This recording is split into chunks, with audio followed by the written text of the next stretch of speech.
Hi there. I would like to begin this episode by thanking some people like David Visconti, John Ailman, Marjorie, Ken Yuen, and Kyle Steenbergen. These are all people who have gone to patreon.com/Duckfeed.tv and supported the network, and we really appreciate it. If you would like to be like them, you can go to patreon.com/Duckfeed.tv and check out what's on offer. There's cool stuff you can get there.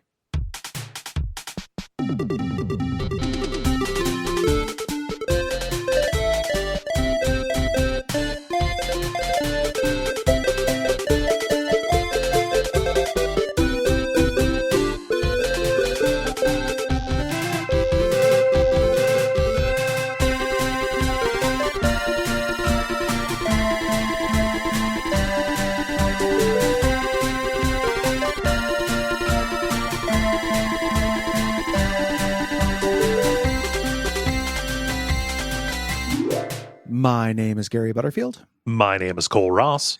And you're listening to Watch Out for Fireball's Dispatch, our monthly show where we answer your questions, discuss a topic, and we read your responses. Yeah, ending out October, listening to your thoughts on the 3 horror games that we covered here. A successful month, I would say. Yeah, fun month. October is always a successful month. Yeah. There are no failures in October. Right. Yeah. So we're gonna just get right into it.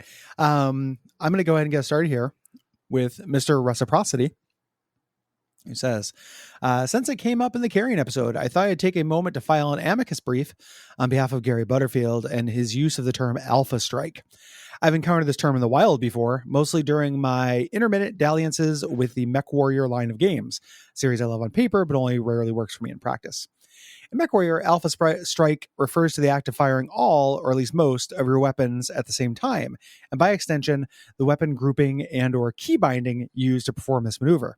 This is generally done at the beginning of an encounter, hence Alpha for first, and Mono for one, and Rail for rail, in the hope of dealing some serious initial damage, or at least instilling some good old shock and awe.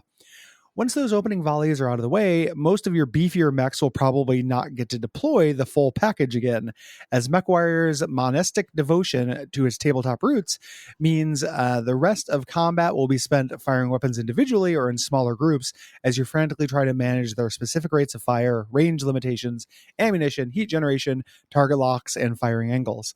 Thus, landing an Alpha Strike can have a big impact on the outcome of your large robot fight. Also, the term is used in the U.S. Navy, whom I must assume are also a bunch of hopeless tabletop wargaming nerds. Well, it's real. Everybody knows that Gary loves mecha, so that obviously is where this came from. I might have had it laundered, because I think I learned it from my friend Levi, and he's not a mecha guy, but maybe he got it from there. He's a big tabletop game kind of guy. Yeah. Maybe it came over from some people that he plays with. Yeah. Yep. Yeah. But yeah, Alpha Strike, it's real. I don't believe you. Either of you. But Mr. Reciprocity. I know. I love Mr. Reciprocity. I wish him well. But no specific harms. How about an Omega Strike, like the last strike? It's just a limit break. Can we hit the can we hit a middle ground with that? Yeah, what a Delta Strike. You know, Delta Strike is what the Magus sisters do strike today. Oh my gosh. We have another comment here. Faith says, you guys were saying some stuff I disagreed with on some past episode, and I started feeling a bit like I was my dad watching a football game and yelling at the TV. But then you said, to me, and I was immediately transported to the simply enjoying your perspective zone. It worked. P.S. Gary occasionally has a wistful old cowboy laugh. Again, a sign of wisdom. I do have some cowboy DNA.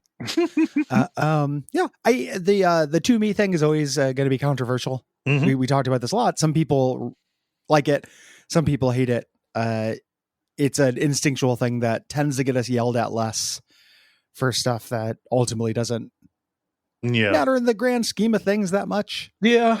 You know, we're talking about video games. It feels weird to get yelled at about a video game opinion because it's a video game opinion. it leads to less having my opinion corrected. Yes, it's a bad feeling. And it's also a hazard of the job. Yep. It never happened, when I worked in an office. Mm-hmm. Like it's a job thing. Have an opinion having job means that you're going to have people correcting it. Which, again, different than just stating their opinion or, engaging. Well, yeah. And when I was in an office situation, people just knew to stop talking to me about that stuff after a while. Yeah.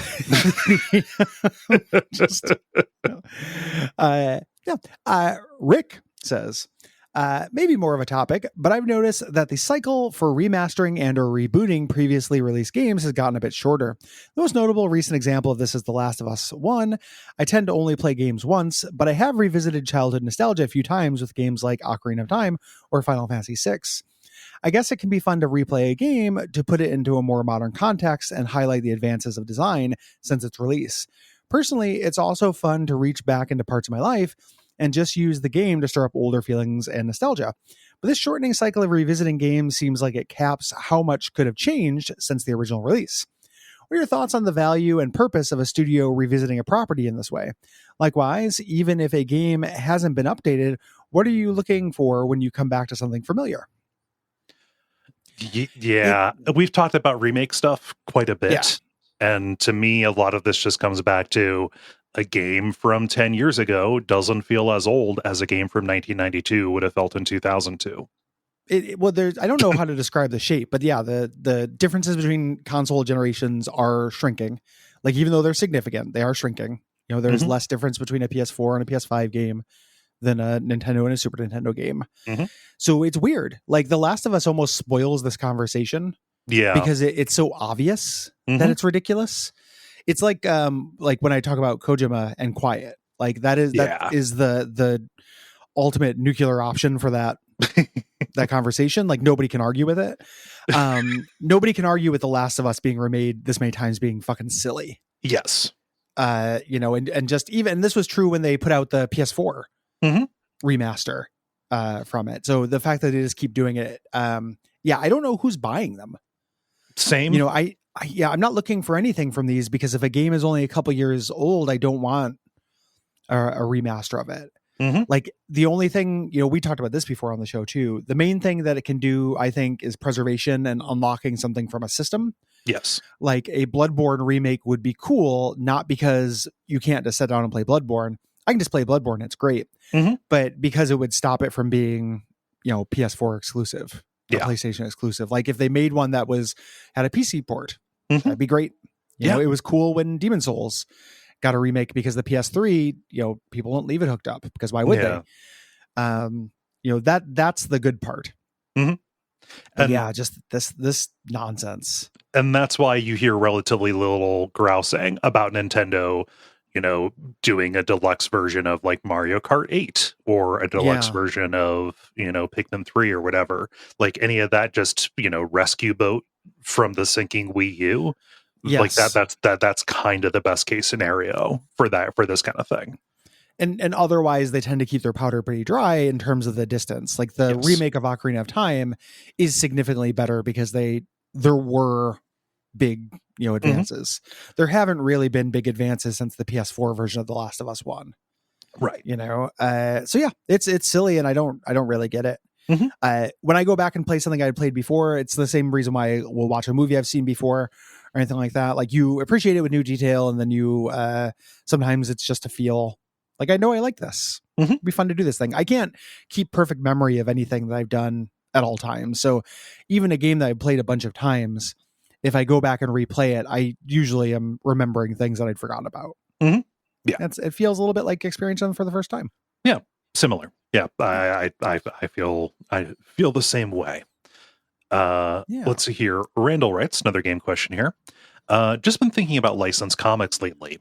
Bloodborne got a new series recently, and even though it's written by Cullen Bunn, someone whose work I generally enjoy, it's pretty boring so far. I was just curious if you had any favorites that you've read, or if there was an IP that hadn't been adapted to comics that you would like to see adapted. With the Bloodborne and Horizon Zero Dawn getting serious, it feels possible that Sony could push for an Elden Ring book soon. The Power Rangers and Transformer comics at IDW are actually really good, and some of the best of those properties have to offer. IDW's Sonic book is also supposed to be great, too, if you can believe it. Now that Disney owns them, Alien and Predator have comics coming out of Marvel. I'd personally like to see some Indiana Jones comics as well. Yeah, great question. I don't know. There's very few like property things that I just want to see transmediafied. Yes. We talked about this a little bit, like a big moody Dark Souls thing would be cool. Mm-hmm. But I don't necessarily trust anybody to do it or get it right. I generally will just take more of something in the medium that it's in. Personally. Yeah. It was more a bonus that any of those Bloodborne comics turned out to be okay to me. I wasn't really expecting anything. That's the thing. It's really hard for me to name like a video game adaptation comic that I really loved, because those kind of aren't my favorite episodes of adaptation decay. You know, just the comics are more of a Gary thing, and that's fine. But I think maybe like the most successful of them also wasn't for me, which would be the Plants vs. Zombies one. I could see that being a real fun kid comic, but for myself, I can't say. Yeah. And this is kind of and I've also heard very similar things about the Transformers and Power Rangers comics from comics people, that they're apparently very good. Like, it's real strange to me. Something that I always have to remember is that, like, in the UK, the Transformers are serious. That was a big thing growing up, and it's like those are big dramatic storylines about the robots that turn into cars. And like the comics podcast I listen to, House to Astonish, talks about those comics from time to time, as if just like and I believe it, but they're high drama. It's well plotted stuff with really deep character arcs, and it just feels absolutely nuts to me. As somebody who grew up on the cartoon. Did they just get different? So they didn't get the cartoon. They only got the versions of it that were serious. So it kind of developed a prestige around it. That's weird. I think they had the cartoon as well, but there was like a really long running and kind of respected series of comics. Oh, that went along with it. That's nuts. It's really strange to me because they're I don't know if everybody knows this, but they're robots that turn into cars. Some of them. Some of them turn into cars. Other ones turn into guns. Jets and guns and just kind of whatever. And they're constantly having a power struggle for their whole world, because there are some of them that are the evil ones and some of them are the good ones. And cubes are their vitamins. That's it. Yeah, and they eat cubes with their chest mouth. And that's them. Sometimes humans ride in them. That's got to be weird. Yeah. It's a really weird property to take like very seriously, and I believe those comics are good. I think you can make a good story about anything, but it just really feels like a sideways fit to me. Yeah, I don't get it. Not for me. It's okay. Not British. Fenreliania says, what experience impression do you have of Destiny 2? It sits in a strange spot of technically being an MMO, but the moment-to-moment experience is much more local and intimate, as activities rarely allow for more than 6 players in the same instance. It's also an interesting case of a live service game changing significantly. In this case, for the better. The old story and gameplay was fine, but rather rote. Now, each story seems to bring very thoughtful and well-paced character-centric story beats and new gameplay twists.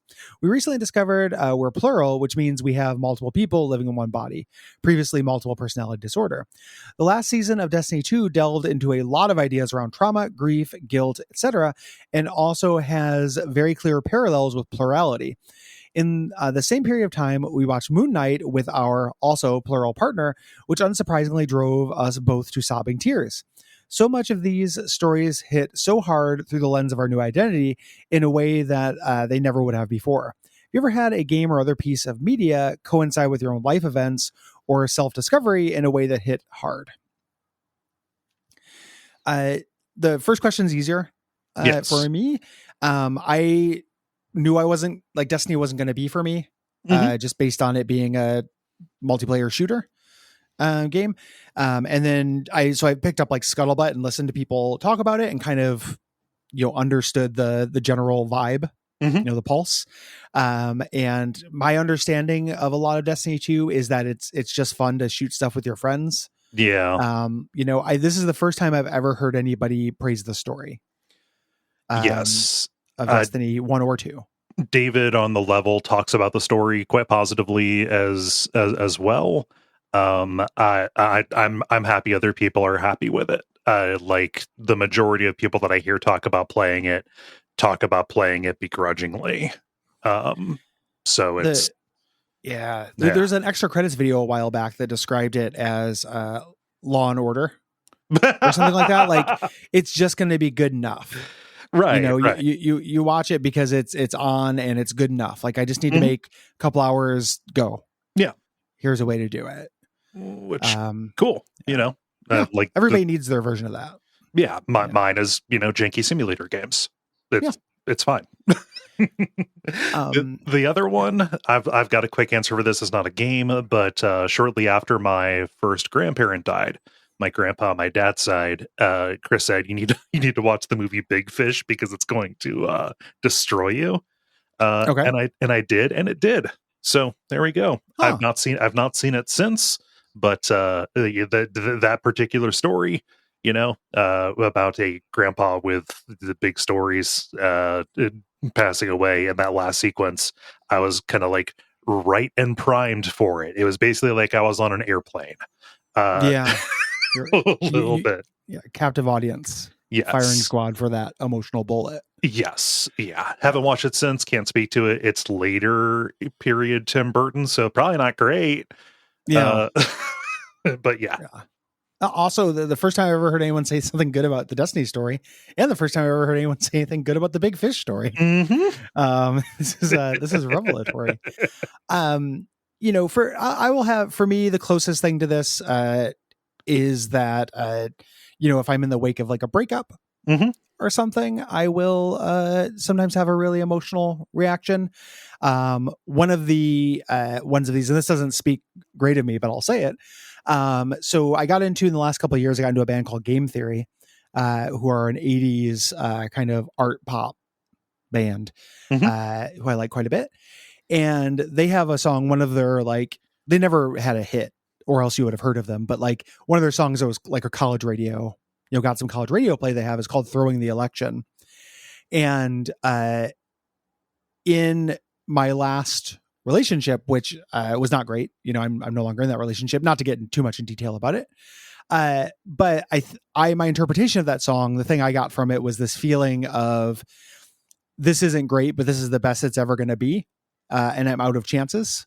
Like I'm there's all these lines, like, pull the boys back in from the fighting front, like, we've lost the revolution, we're throwing the election. But it's also, but it's not just about like a literal election. They're talking about romance stuff in it as well.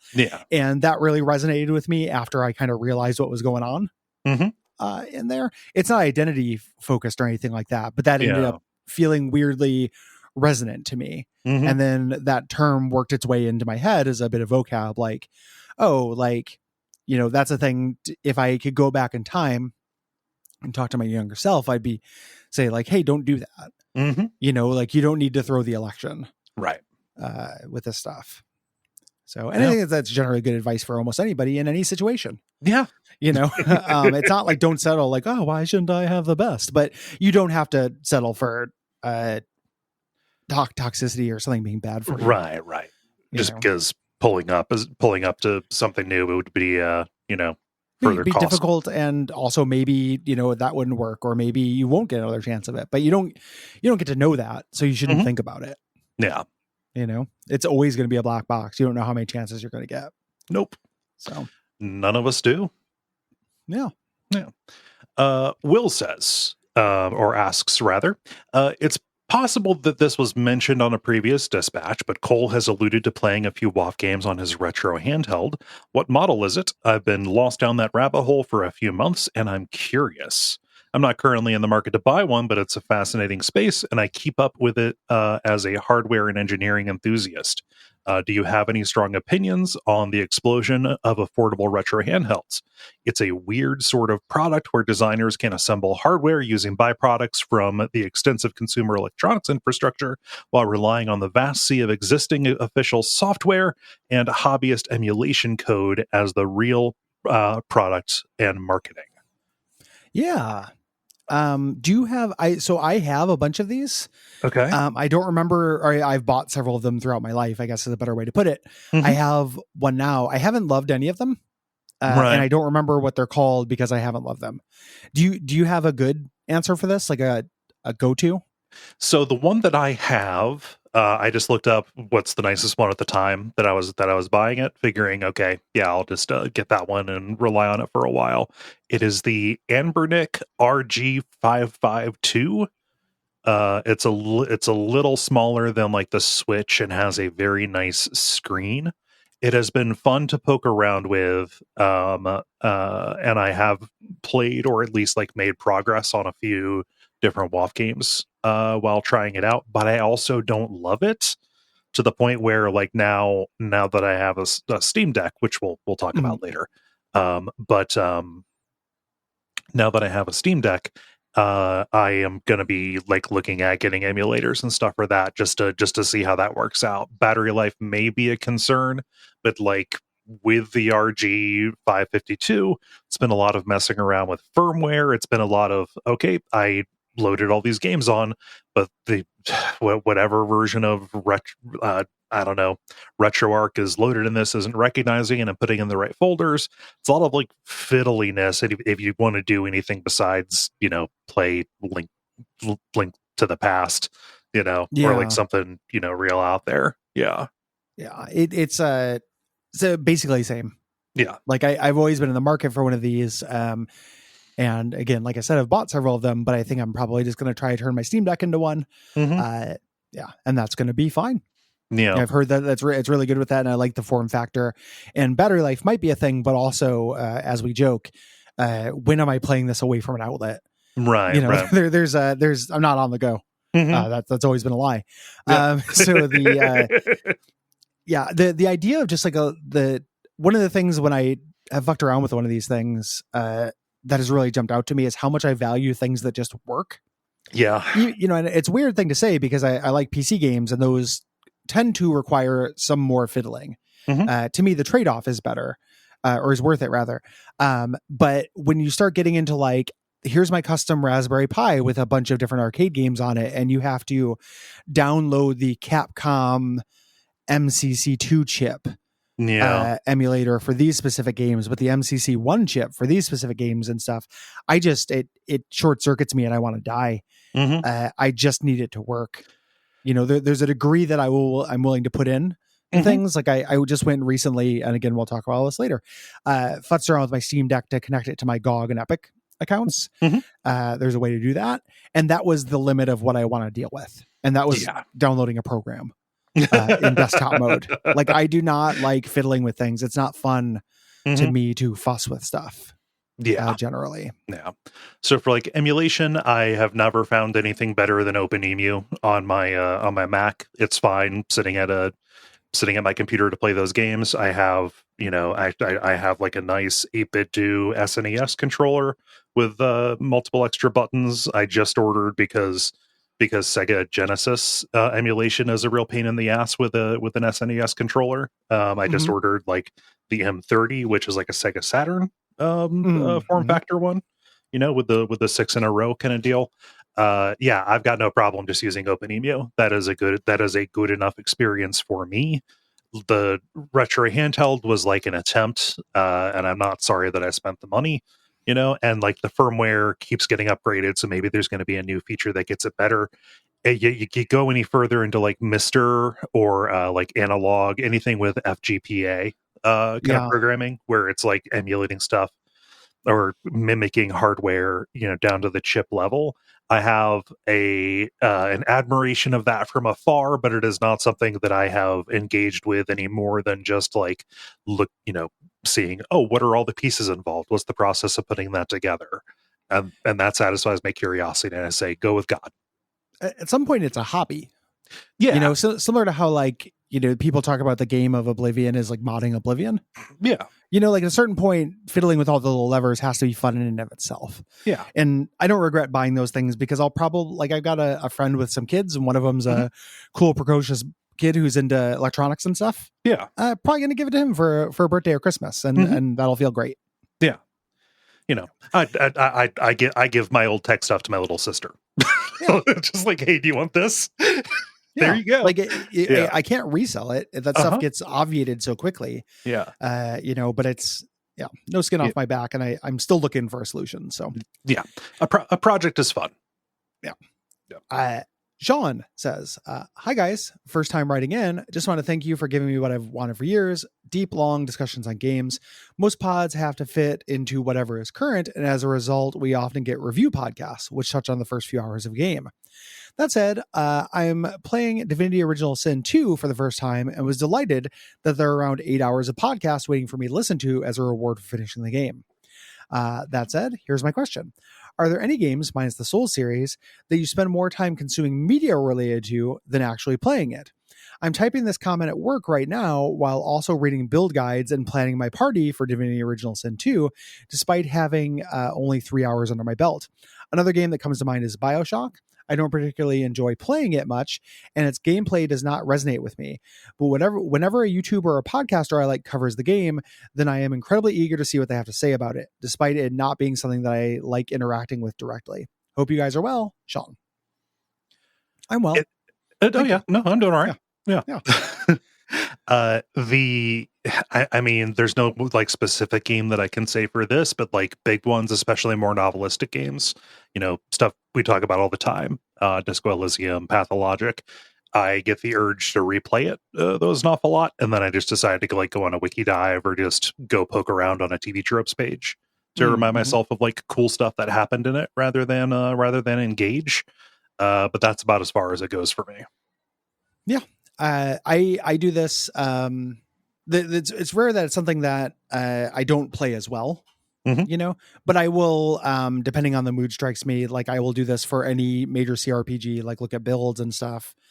So Fallout and Baldur's Gate. And like, I love looking at Final Fantasy Tactics mods, specifically rebalance mods that do new classes or fixed classes.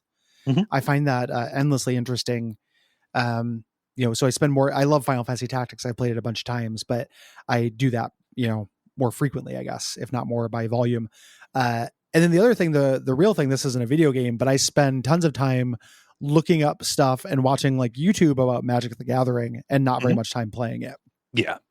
It's become a real, like, I have 5 minutes to like sit on my couch and hydrate between like doing stuff. I'm just going to throw on like a, top 10 cards from this set thing and just see 10 card designs. Like it has no context for me. They're not cards I could play with really even now.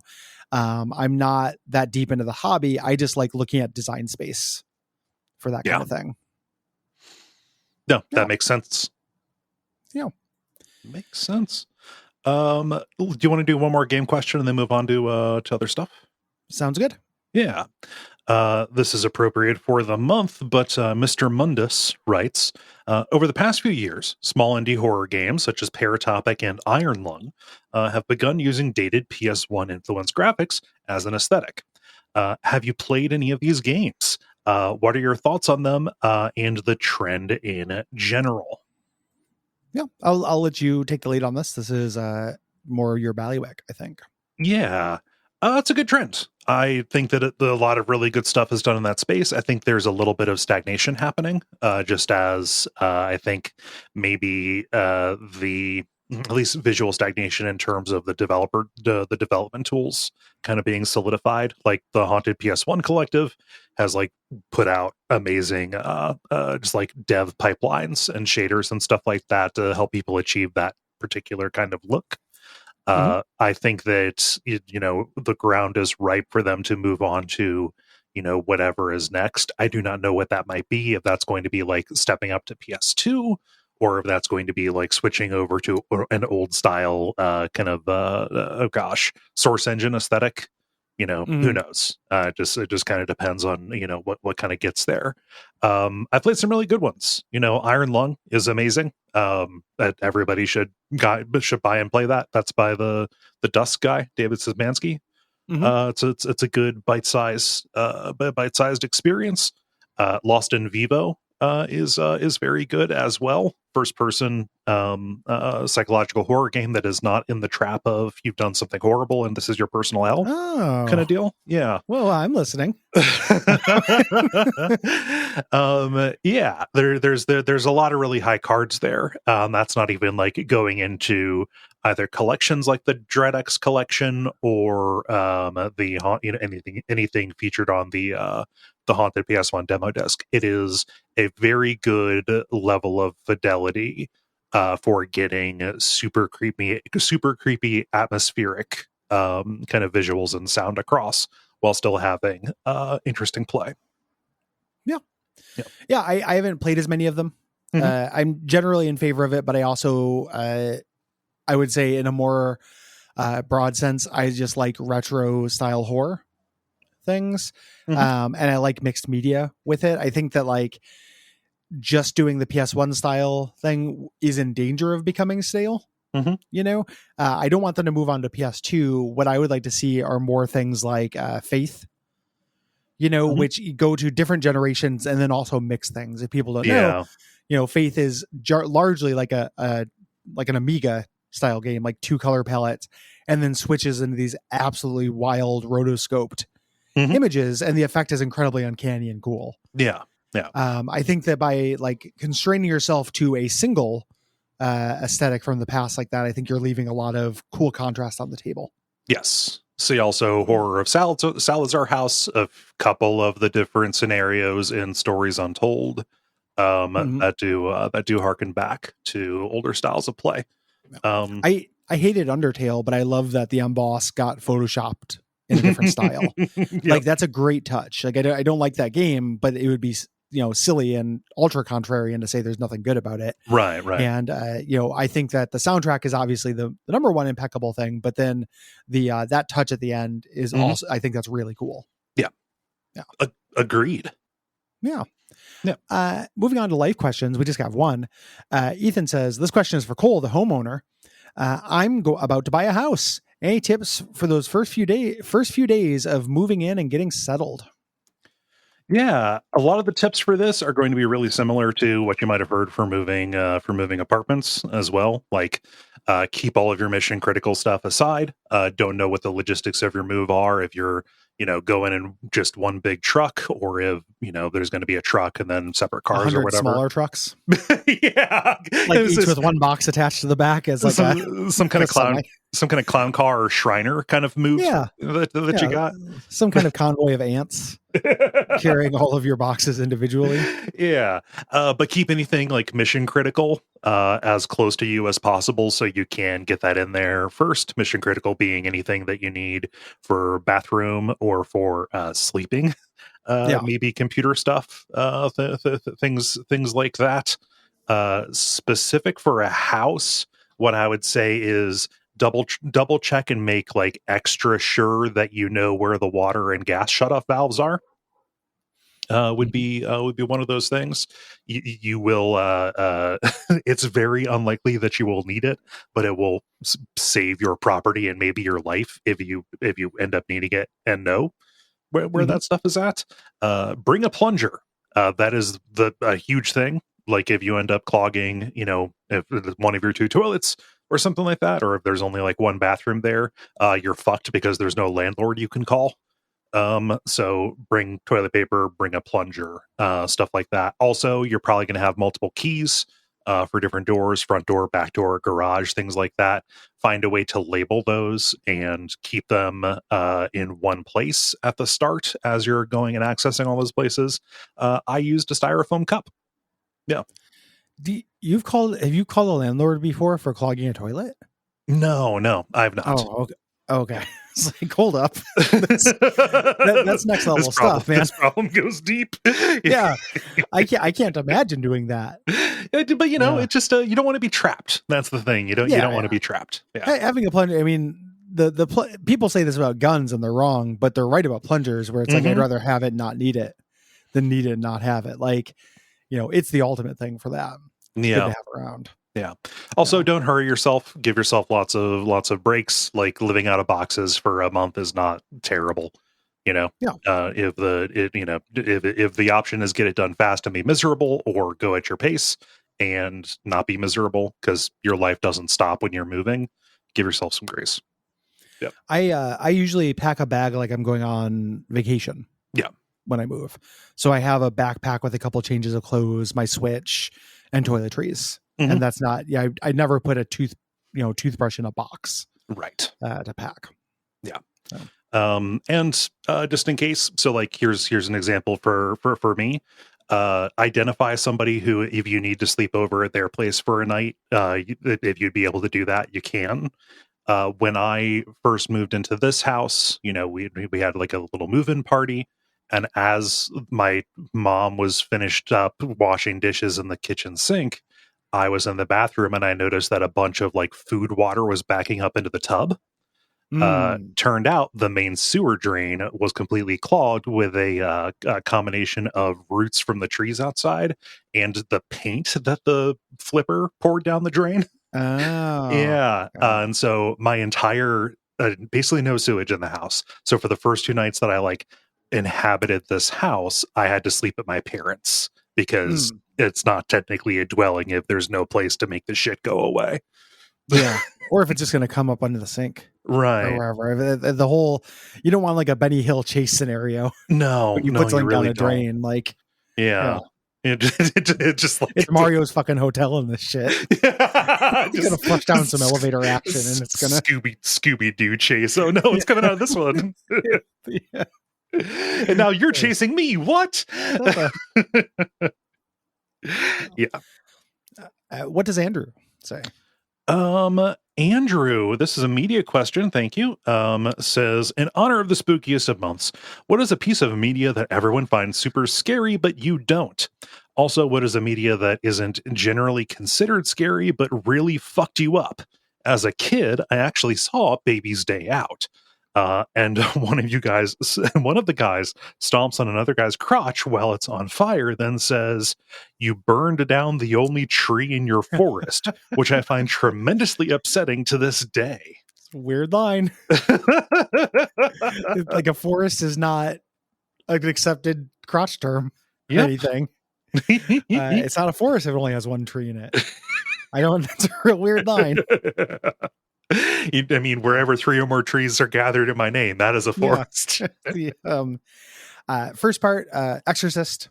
God damn it! I was going to say that too. I don't think anything with the devil can ever be scary. Yeah, the devil's not scary.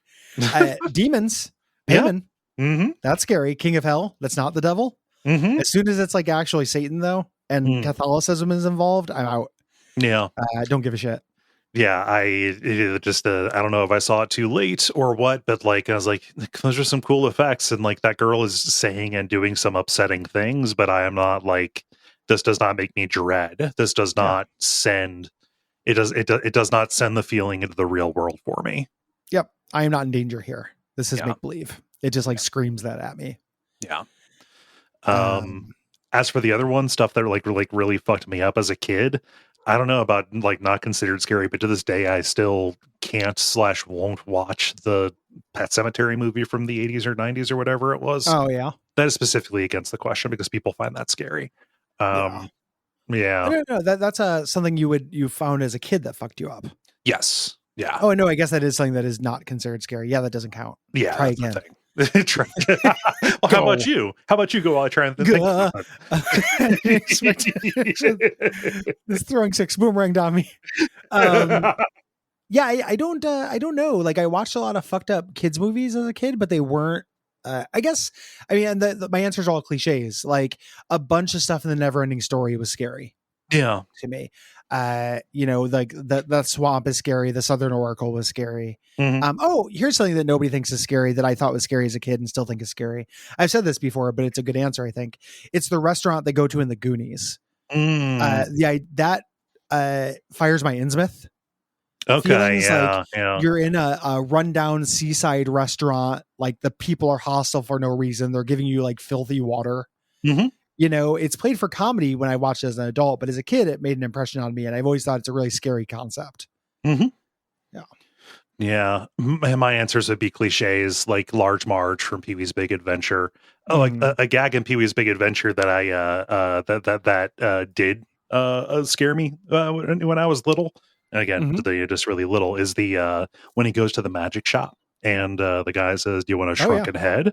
Yeah. No. Regular size? No. Then he wheels out this gigantic paper mache one extra large. Yeah. It's like, how many more Yeah. heads has he got back there? Yeah. Yeah. That's a great scene. It's just weird for no reason. Yeah. The music's really menacing in Uh-huh. that scene. Yeah. I got to see that movie again. It's been a minute. Oh, it's so good. Yeah. Yeah, it's real good. Yeah. Uh, Oh. Continuing media questions. Maya says, question for both from somebody who's fairly new to the gaming community. So apologies if this has been asked and answered. Any recommendations for other podcast streamers that are similar to you both? Seems like a lot of content personalities aren't up my alley, but I've loved your podcast, so I'm hoping for more like it. Thanks. Also, given that it's October, any thoughts on the upcoming RE8 DLC and showcase and the RE4 remake? That's referring to a Resident Evil event that's coming up where they're going to show off some stuff. That's happening after we're recording, but before this episode comes out. So it is Neat. hard for me to say. Yeah. Yeah. So we can't comment on it in general. I'm very curious about both, but just cautiously curious. Capcom has been on this huge roll with the Resident Evil series right now. It's hard for me to believe they're just going to absolutely fuck it up. Yeah. So I will play both. Resident Evil 4 is holy to me.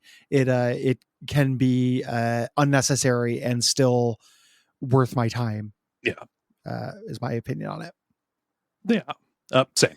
I'm cautiously optimistic. I'm less optimistic about the RE8 DLC, but still going to play it. So it's a mixed bag kind of thing. And if going by RE7's DLCs, like to me, those were like half good and half bad. Basically, it's just going to depend. Yeah. On what they do. The little I've mostly been going on blackout, but some of the preview images and stuff I've seen seem like they focus on the Duke.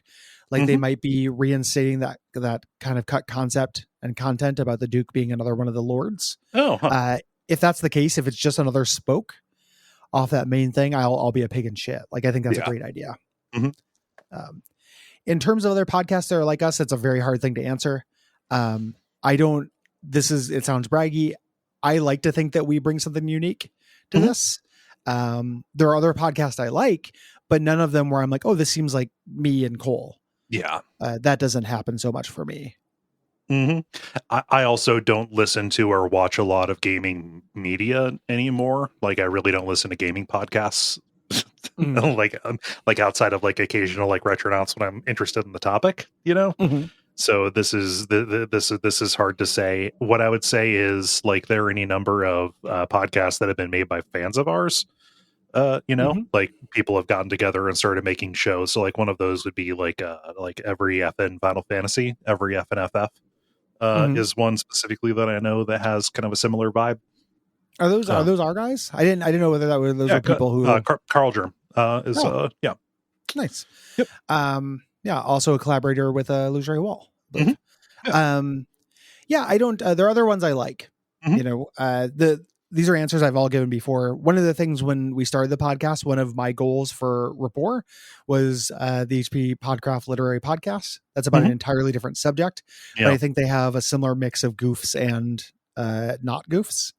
Yeah. And then my favorite critic is Noah Caldwell Gervais on YouTube. Informs a lot of what I value in a critical approach. Very, very different tone, though. It doesn't sound like us or anything like that. But in terms of kind of critical action, probably pretty similar. Yeah. So, and I could just name shows that I like, but they're like political news stuff. So, and that's not germane. So yeah, we don't really do that. Like we're political beings, but we don't do political news. Right. What a fucking nightmare. I'd kill myself. It'd be pretty rough. I spend all my time in that shit. Like, I'm going to die someday, man. Yeah. Why would I do that? Oh my gosh. Let's see here. Ross says, I used to love tabletop RPGs, and now, as D&D is experiencing a resurgence in popularity, I'm having a strong "get off my lawn" reaction, despite knowing it's a bad impulse.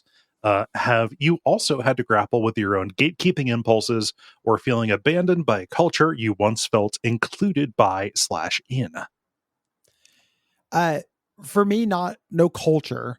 That's such like there are individual. I think some of my like resentment towards modern Square Enix is because it used to be so entirely my shit. Mm-hmm. So when the kind of the way the aesthetics have changed and the way that for me it has lost a lot of charm by getting higher fidelity and voice acting and the like. Yeah. That's an individual product that feels like it's left me behind. Mm-hmm. But not so much a culture. I generally subscribe to the like more the merrier with that stuff. Because it's something we say a lot in here, the pie just gets bigger. There's always more pie. I still play tabletop games. The fact that D&D is really huge now and is also being claimed, rightly so claimed by like a lot of people with oppressed people or minority identities. They're using it that way only feels like a good thing to me. Yeah. I don't that burned out for me. I'm not saying that in a judgy way. Mm-hmm. If it's still something you feel, Ross, or if anyone still feels that way, just for me, I just no longer have that impulse really. Mm-hmm. Yeah, it's hard for me to say anything that like where it has really like risen to notice and been a durable feeling. Like I've seen, just like annoying stuff and takes around like horror games, like especially with all this Silent Hill stuff in the news. But like, no, it's fine. I can note the feeling, but not be marked by it. So Yeah, it's just like, yeah, everybody's probably going to have that impulse, but you can let yourself off the hook for it and just and intellectually know like, oh yeah, this actually is not hurting me, and in fact maybe making these things that I like better. It's only by the most like abstract argument that anything is a zero-sum game with this stuff. Mm-hmm. The idea that they're making D&D and they're marketing it to other people could technically mean there's an opportunity cost. They're doing that instead of marketing it in a way that is for you. At the same time, there are things that are being marketed to you. Like you in these situations, I always feel like you're empowered just to do a little bit of discovery and find exactly your shit, because one of the miracles of modern life is that it's so big, somebody's making exactly your shit. Yeah. Nobody loses their shit. Everybody gets their shit. Mm-hmm. It's great. Yeah. Bo asks, with all the discussion that's been going on about being done with children's media, wanted to see where the polls for both of you lie.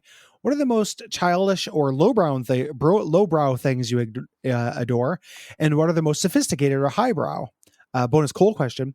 Gary has gone at length this summer about Hideo Kojima being an absolute poison to him. What is the most poisonous thing to you in games? Nothing as specific or as pointed as Gary. Nobody's going to get me to break my brand on this. Yeah. Join us. Become a ghoulie. I'm over here smiling politely. No, my answer to that would be boring. What do I think is most poisonous?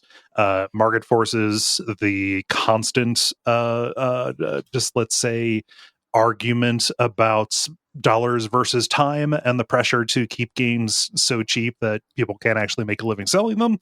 And then good old fashioned, just people arguing forever for frame rates. That stuff. I have negative interest in it. Don't you think you could have been a legend just now if you had said good old fashioned Shigeru Miyamoto at the end? I could have. Do you really want to take the high road in this? You don't want to come wallow in the shit with us? I don't know. It's like a smile. Anybody who seems that happy is obviously hyped. Yeah, it seems so nice. Fuck it. Yeah. So my answers on that are boring. What's the dumbest thing you like? The dumbest thing I like probably shows like Trailer Park Boys or Letterkenny, even though Letterkenny's kind of smart, with the pace of the dialogue and the reference and stuff, but it's obviously really, really fucking dumb as well. Kind of, it does that Aquid thing of operating on a couple of different balances, Yeah, so I'd probably say maybe those. I do watch an awful lot of Bob's Burgers Yeah. as like comfort food, but that's also, I wouldn't call that childish or lowbrow either.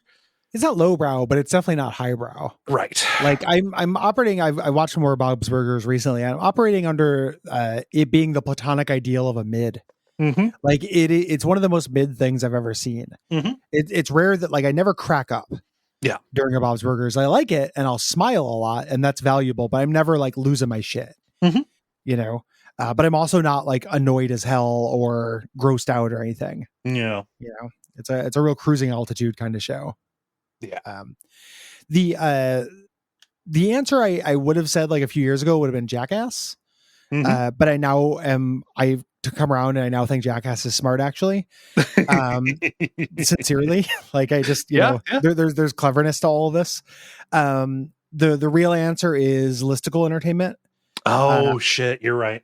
I hate that I like it, but I will, like, YouTube knows me and has my number and will be like, hey, Gary, you seem like you're just browsing. Do you want to look at the 10 scariest or like the 10 grossest or cut designs from Resident Evil? And I'm like, yes, I do. And I will play along and do all the top 10 structure bullshit you're going to do. Mm-hmm. Give it to me. You know, I will do anything like that. I don't like it because I think it's low. I'd rather just read it, but I will go along with the ride. Yeah. Yeah. Along with that, Shark Tank as the lowest brow thing I really enjoy. I fucking just go fucking wild on Shark Tank or, you know, or Dragon's Den, specifically the Canadian version. And, you know, I guess like, and I watched Chopped and Cutthroat Kitchen, obviously. Mm-hmm. That's pretty dumb. Like Cutthroat Kitchen, like it's not smart. Yeah. And then the highest brow thing that I do, there's not tons of highbrow stuff I'm really into. I know that makes me sound like a fucking idiot, but it's true. Mm-hmm. I like to think that I'm a smart person, but I'm not. The trappings of academia and academic media are not interesting to me inherently. Probably the closest are poring over and like cross-referencing kind of annotations with really, really dense comics. Mm-hmm. So like really, really dense, like Alan Moore or Grant Morrison comics that are really filled with illusion. I will go down that road.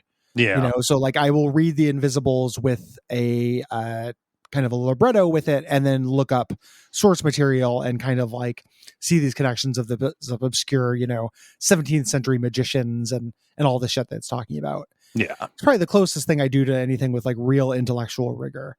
Mm-hmm. You know, rigor in terms of like academic study, not just like difficult puzzle shit, which I like. So. Yeah, for me, highbrow stuff, I'm not really like reading a lot of highbrow things. Probably the closest that gets to this is like, I don't know, there's some 20th century poetry that I like, John Berryman, T.S. Eliot, stuff like that is fun to go back to every once in a while, you know. Yeah. But that's just that mostly just goes to like, oh, I want to read some of the Dream songs again. And even that stuff it's funny because I like a lot of that stuff too, but it's only highbrow in an incredibly old timey stodgy college way. Right. Like the actual the world has turned. Mm-hmm. They're shitty dinosaur poets who should go to hell. And real poetry there's been huge advances, you know, in actual the art part of this. So I'm pretty checked out about that stuff. Like I top out at middlebrow and I'm okay with it. Yep. You know? I don't need to put on airs. Yep. Yeah. Eric says, and this will be timely. Eric says, "Help! Last Halloween during a party, I tossed on Dolls as a horror movie, and it was the perfect balance of silly and gory to be an entertaining party movie. And here I've gone and set up another party, think I could find another movie similar to it. And now, 8 disappointments in, I can't find anything that hits that tone. I know recommendations are poison, but 'tis the season and I need some. Any movie you can think of that hits a balance of campy fun, but will still be spooky and gory. Thanks. P.S. God help you with Texas Chainsaw Massacre 2. 10 minutes in, and I was so excited, and then it just turned into stretch and ad lib for the rest of the runtime. And I love Dennis Hopper and Bill Moseley." Bummer. I've heard people go back and forth about whether we should watch Chainsaw Massacre 2, but great call on Dolls. I love Dolls. That's a Stuart Gordon movie. I watched it when he passed away in honor of his death. And I watched that. That actually would have been a good answer for, I mean, no, it's considered scary, but I saw that way too young as well, and had a huge effect on me. Creating lifelong horror trope, interest that I have to this day, like people being turned into dolls or turned into inanimate objects, is like a thing that's scary and cool to me, and probably started with Dolls. In terms of things that hit that balance correctly right, that's tricky because Dolls is also not like super horny, and my first instinct was From Beyond, because that's really campy and gory and stuff, but it's so fucking horny. You mean the one with the S&M monster made out of cookie dough? Yeah, the sexual cookie dough, like the incredibly horny pile of skin, and then Jeffrey Combs in the second half with his brain penis. It's too horny. Same thing with Dagon, which is like practical effects and scare. Like Stuart Gordon is a good touch point for this, but Dolls is really unique in being like one of the least sexualized things he's ever done. Yeah, you could say Reanimator, but then there's that whole there's a disembodied head goes down on a lady. Yep. It's but I mean, Reanimator is a good answer because that doesn't come up until way later as well. I would say follow Stuart Gordon stuff. Yeah. For that specific mix. I would say Dagon is a bad one, not so much for the horniness, but just because that is probably the darkest. Like there's not a lot of like laughs and goof 'em ups. Like that and Castle Freak of his are not as campy as I would say are like hallmarks of his, to my mind. What was the first one you said? Dagon or Castle Freak. Yeah. Dagon starts off kind of campy and fun, and then just gets really harrowing. You see somebody's skinned alive. Again, but you see it just kind of gets a little, the same way that From Beyond kind of pushes the horny meter beyond the mid. This pushes the gore meter a little bit further. I mean, this is a recent one, but if you really want to, I mean, not a recent film, but one that we covered recently. But if you really want to like lean into the, hey, this is kind of shit, but in a fun way that also the people will not have seen, dig up The Video Dead. That's on Tubi or something like that. I was thinking about The Video Dead as well, but that actually reminded me, perfect answer. What I'm going to bring for Unfilmable for Christmas, spoiler, is Silent Night, Deadly Night 5. Ooh. That's a really good one for this. Christmas is starting earlier and earlier every year, Gary. I didn't want to try to be coy boy about it, but that movie is real good as far as this shit goes. It's pretty hard to predict what's going to happen next in that movie. Also give joysticks a spin. It's not a horror movie. Too horny, but like Gary, too horny. I know, but like it's got that unpredictable energy. Yeah, tricky. Oh my God. Moving on to show questions, and we were only going to do a couple of these. So we got a mosey. John says, recently listened to your new podcast, Best Quality Vacuum. Nice show. I noticed you were asking people to rate the show, likely to drive attention and get it noticed. As an academic researcher, I was wondering how much you think about metrics and the backstage of the podcast process. To what extent does the backstage inform your decisions? For example, I mentioned Best Quality Vacuum with this question because it's a shout out and is more likely to get read that way. Cheers, John. We read everything. Yeah, you didn't trick us. We are immune to advertising. There's every once in a while we don't read something because it makes us uncomfortable, but we are not more likely to read something that is a shout out. Yeah, that's the thing. I mean, the answer is not very, and definitely not as much as we used to. Yeah. In terms of like following metrics or stuff like that, like I tabulate that stuff, but it's not like we're making a lot of decisions based on it. The closest would be like when we are looking at a month of WAFs, we usually want to have at least one that'll put butts in the seats there, Yeah. I don't like looking at this stuff. And the reason, and it's a privilege not to think about it. The way I think about it a lot is that Watch Out for Fireballs and Bonfireside Chat subsidize the other shows. Yes. Not just in terms of listenership and probably financially, but also in terms of my, my desire for like successicules Yes. and everything. Like they are the big budget movies that we do, so we can do little indie movies that are the rest of the shows. Mhm. And I don't think of the intersection of them very much. Right. Or, you know, it's just like, I'm really glad those have their audiences. I'm proud of them. It's Mhm. hard work that I'm proud of. Also, I like being able to just do whatever we want Yeah. on Unfilmable or on, you know, or just do best quality vacuum. Like, hey, this is the thing we want to talk about. We didn't have to sit down and look like, oh, is the market ready for this? Does this need to be like a hit? I don't like thinking in that way, and we don't have to, because we have two shows that have found their audience, and that's awesome. Yes.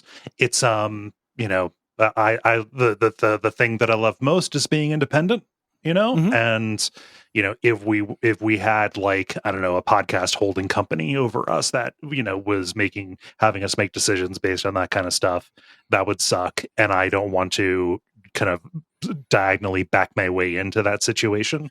We don't want to create it for yourself. Yeah. Like, yeah. That's what I mean.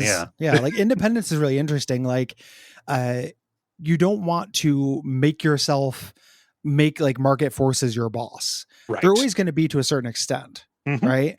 But one of the things I was thinking about, so I without naming them or anything like this, I have a friend who did not have a job and gave himself a job making this like little musical device that he has. I don't want to give details because I don't want to be searchable. Him and his bandmates started like mass producing these things in his garage, and he was selling them for very, very cheap. And I remember like looking at it and doing the math and being like, you just gave yourself a really bad factory job. You know, like you're not doing, like inventing the thing, I'm sure was fun. And I'm sure you get some, you know, some satisfaction, you know, of this thing, but you're just like paying yourself $9 an hour to do assembly in a thing. Like you've just given yourself a boss basically. Yeah. You know, and the only, like, if you valued your labor a little bit more, then this would be fine. Like this would be good. So yeah, don't, I think that if independence is something that's valuable to somebody, you have to be really careful not to like conjure the tulpa of a boss, you know, or a controller. Yeah. Yeah. And I don't want to do that. Yeah. Not for me. I'm super sensitive to it. I do not like that feeling, you know, so. Yeah. What does Jake say? And then maybe we'll move on to lightning round.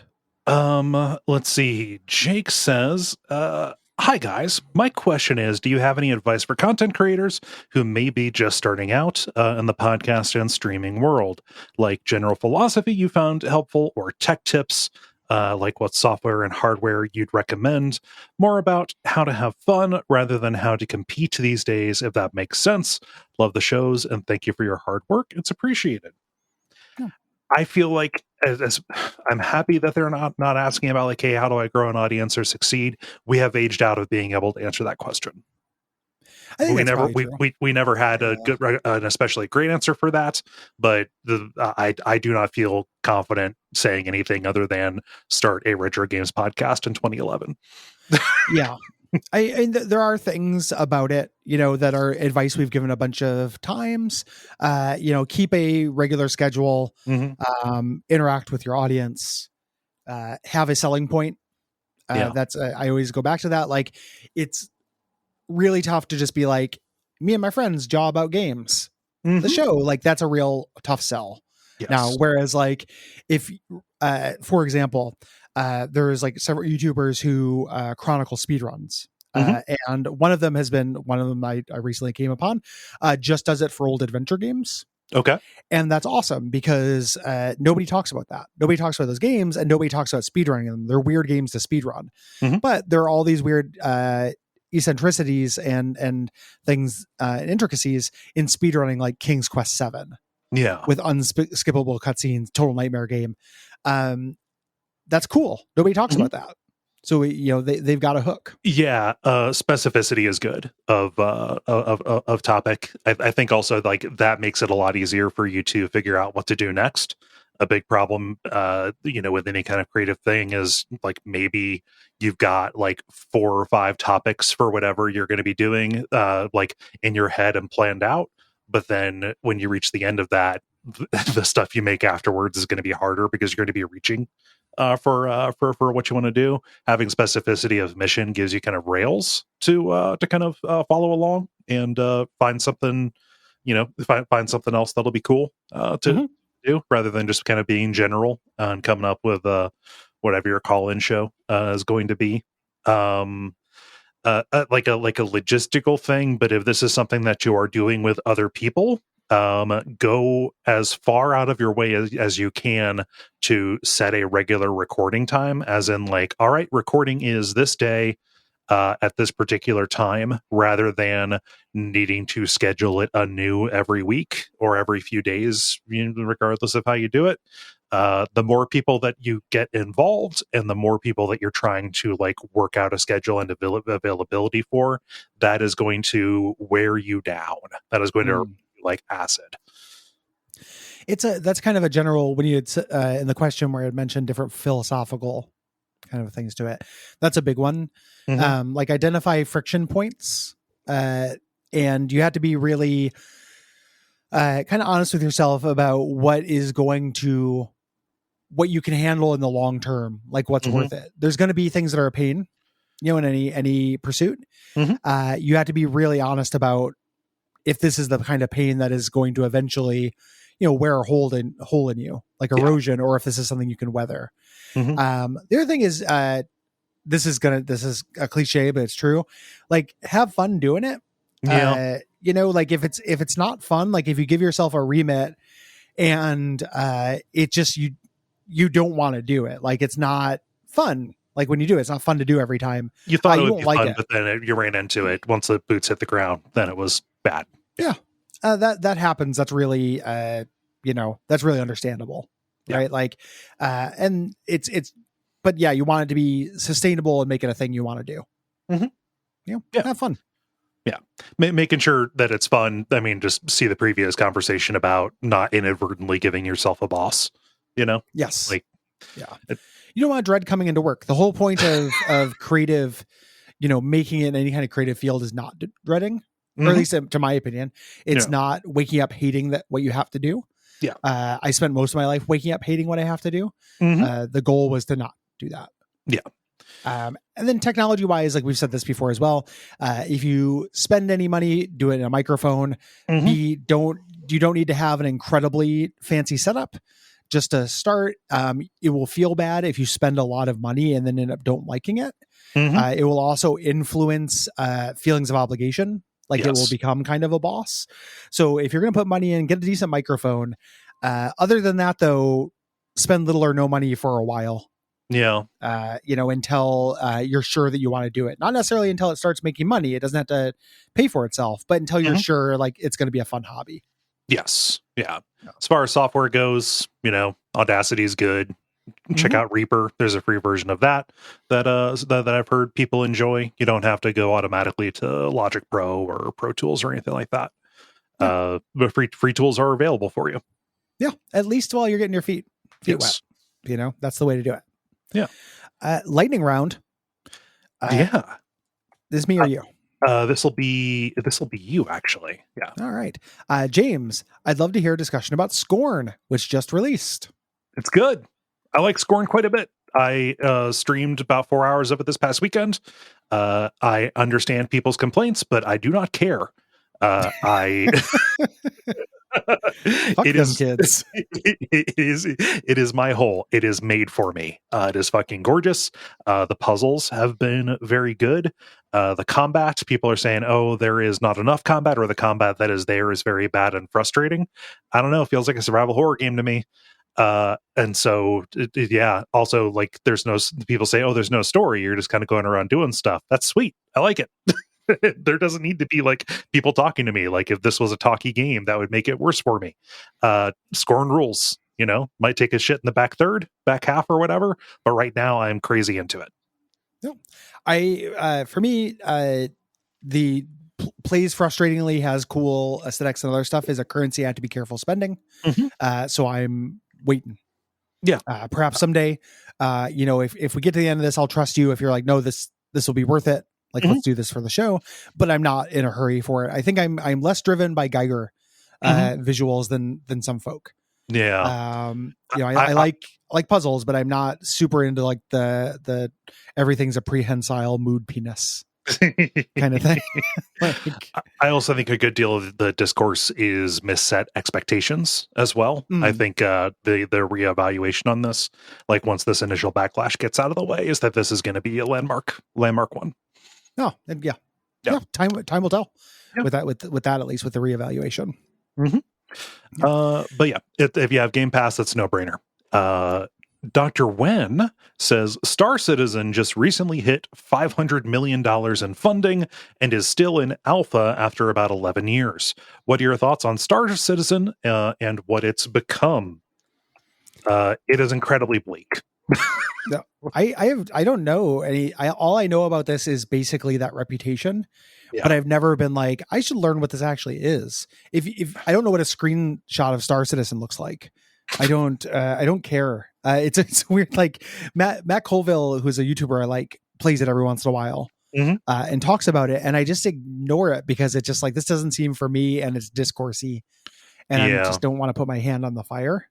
I'm not saying that in any kind of criticism for anybody who is interested in it or likes it or knows it or anything. It's just a weird thing that passed me by. I was just like, that seems spicy. Yeah, it is very interesting to read about what is going on at that studio, and specifically who's the designer, the Wing Commander guy, Chris, whatever his name, Wing Commander. His last name. Chris Wing Commander, yes. Yeah. The decisions that they're making and hiring these big name actors and making it a big, it all feels like a big scam where a bunch of workers are being abused above and beyond just the very successful whale harvest that they have initiated. Yeah, I picked that up from the side that was going on, but I also know there are people who are not idiots who go to bat for the game. Like they've actually made a thing that is neat as well. So I don't know. Like it confuses me. Yeah. As a thing. Like there are too many different angles to go into it, and it just wasn't initially interesting enough for me to want to explore all the angles. Yes. So Mark says, those guitars that are like double guitars? No more apples in the vending machine. Yeah. I never got the appeal of the double guitar outside of just having a cool object, You think it's a cool object? I mean, for certain definitions, right? I know, one of them's a 6-string and the other can be like a bass or a 12-string, one's open tune, so you don't have to fret it. Like I get it, but also just seems kind of excessive, like just real, like you just, that excess caused the counter excess of grunge in the 90s. It's weird with pedals. So like as a keyboardist, like I will play 2 keyboards, and the reason why I'll do that is because I need to have 2 simultaneous sounds coming out at once. I got a right hand and a left hand that's playing 2 different instruments. Literally, that's the thing. You don't need both hands at the same time to make one sound. 2 different hands can make 2 different sounds. Guitars, that's not how it works. So it makes sense to have 2 different keyboards sometimes. Yeah. Guitars, it takes both hands, and you have an array of pedals. I've never met a guitarist who doesn't have enough pedals to cover like an entire bathroom floor. Like a pedal board is a real thing. Yeah. That seems like the classy way and easier way and less dorky way and every possible way better to just get that different sound. The only thing is you can't switch between like a 6-string and a 12-string that way. But if you're writing and performing songs live that involve switching between a 6-string and a 12-string, you fucking Jethro Tull, what are you doing? Yeah, maybe chill with that. Or it's like, we need to switch tuning or whatever. But why? Mid-song? People do weird shit just because they can. Yeah, and even then, you can do some of that stuff with pedals. Yeah. I think at that point, if you're into that, you should have a guy who runs a laptop. Yeah, who's next to you who takes care of that shit. Or a fucking roadie to bring out the second guitar when it's time for that part of the song. Yeah. Or not even a roadie. You can put the guitar down next to you and pick it up.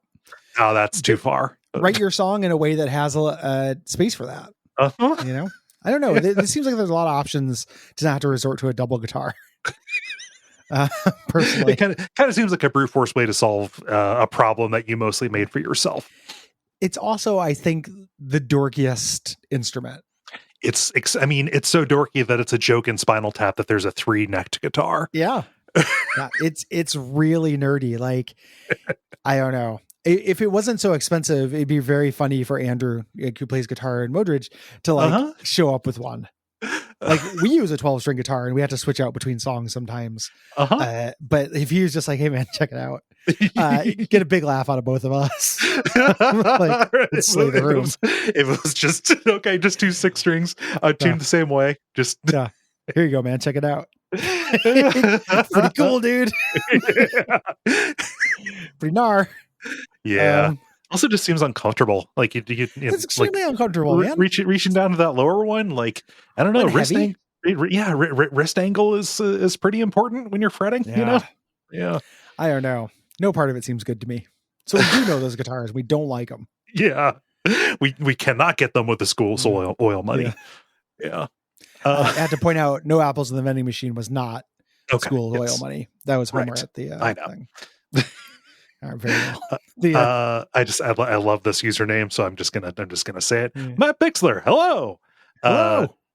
Says any reboots or remakes that you feel were notably successful, or any that surpassed their originals. Resident Evil 2 and a walk. The Last of Us. Oh, no, I just call back. I had to say they finally got it right with The Last of Us. Joke. Yeah. Resident Evil 2 and a walk. Yep, and Resident Evil remake. Yeah. Resident Evil 2 is probably, like, thinking about it, like, maybe my second favorite. The remake of Resident Evil 2. Like, maybe in the series. Yeah. Like, the more time I spend with it, it's really good. It is. Yeah. It's phenomenal. So that's a great remake and surpassed. And then obviously remake, like our remake, because that's, clearly. Those are the big ones. Yeah. The Christian says, Will Hughes recently interviewed John Carpenter and asked him which game series he'd like to adapt to film, and he said Dead Space, which would rock. What's another property that you think Carpenter would do justice to, and how would you see it playing out? In video games, that would be really strange. Yeah, what is a video game that has his what about John? Well, that doesn't make any sense. I was gonna say Carrion, but like, I was like, that's too Ouroboros like.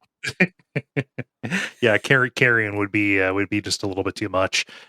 Flipping through my Rolodex of horror.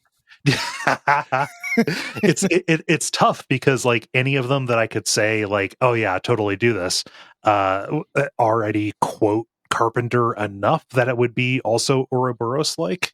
I don't know that I have a good answer for this. I'm mostly just overwhelmed with jealousy that Will got to do that, and he did so well. So he did a great job. That's some of Will's best interview work. I think. I don't know what other things I would like to have. Other spooky body horror type things. Like I'm sure, like Outlast. Yeah. That's got a lot of Clive Barker-esque creepy crawlies in it. Yeah. And so they're just fucked up dudes. Yeah. Let's see. What does Jack say? Jack says, who would you Jack says, let's play 7 Marry 3. Banjo-Kazooie, they each count as half a living being, so for this exercise they're together. They ain't got no souls. They ain't got half a soul. Hideo Kojima or Walter White. Okay, so 7 Marry 3. Okay, so this is really tricky because doing the moral calculus on him is really, really tough when you think about all the work that he did for the cartel and all of the bodies he dissolved in acid. So Hideo Kojima has to be a 3. Then when it goes to Walter White, I literally X'd because I thought that joke was better than it was. I was trying to manipulate it so I could answer that question first, so I could do that swerve. We a little behind the curtains. We have a little Google Doc that we look at for these things, and we put little X's for next to questions. We're like, I don't want to answer that. I don't want to answer this week. I needed Cole to ask this one so I could make that joke. So I put in a fake X on the question before this to try to get there. But I think I flubbed the execution a little bit. I think if I did that to you, you would be furious with me. No, I wouldn't be. I would get it. I wouldn't be furious about that at all. Not in the lightning round. Like Oh in the yeah, lightning, lightning anything round. goes in the lightning round. Yeah. So I think that was the joke about Hideo Kojima doing work for the cartels. Okay, yes. Uh, There we go. I guess out of those, I would marry, and this is Marry, or it's Yes. Mary actually is what it should be. Yes. Jack kind of messed it up. 7, Banjo, comma, Mary, comma, 3. Yes. I would say Banjo Kazooie Yeah. for that, reluctantly. And then I would 3 Kojima and 7 Walter White. So that's really weird. I would 3 Walter White because you got to get him out of the way. You know? I would 7 Banjo Kazooie. Mostly just so Hideo Kojima ends up in the Mary column. Again, it's just married. There's not 2 R's. There's no matrimony here. I just think that he's a better fit for that. Yeah. I fair. Moving on to Faith's question, which I fake skipped. I recently took the guppy pill and was wondering, have you ever dual purposed the good night at the end? Good night to the listeners and your co-host in one go. And to Cole, do you ever tell Gary to watch out for stuff when you guys say goodbye? That would be really rude if just okay, end of recording, bye, and then we just cut off. We oftentimes like look at the calendar to see what's coming up next and say like, oh, we good for this? Do we need to move anything around? Yeah, just you check in. Yeah, it's also there's it takes a little while for the stuff to upload too. Yes. So if we just did that, we'd also lose recordings. It'd be no good. Yeah. I have never done that. And I've also never told Gary to watch out for something in real life. So I think we've probably been at PRGE and you maybe as a joke. Watch out for this. Yeah. Watch out for that bathroom. Jack writes, apologies if this has already been discussed. What video game / media project was the catalyst for killing the hype inside you? I didn't know if that was a specific reference that you made, Gary. Nope. That's just a thing I like to say because I think hype is unhealthy. Yes. It's you succumbing yourself to market forces to give people money before they've earned it and get your hopes up, which can only hurt you. Yep. Will never help you. So yeah, no, it was never specifically burned. I just kind of realized the whole principle was fucked. Is my opinion. Tom says, who is the best fictional Hank? I mean, it's got to be Hank Hill. Oh, interesting. I was going to go Hank Venture. Because I'm thinking Hank Hill, Hank Venture, Hank from Breaking Bad, Hank Schrader, big Hanks, Hank Schrader, Tom's Hank, the actor, Tom Hank, Tom Hank, the actor. But I would go, Hank Hill's great. I still think I might go Hank Venture. Yeah, I just I like it's weird because Hank Venture wasn't really Hank for the first couple of seasons of the show.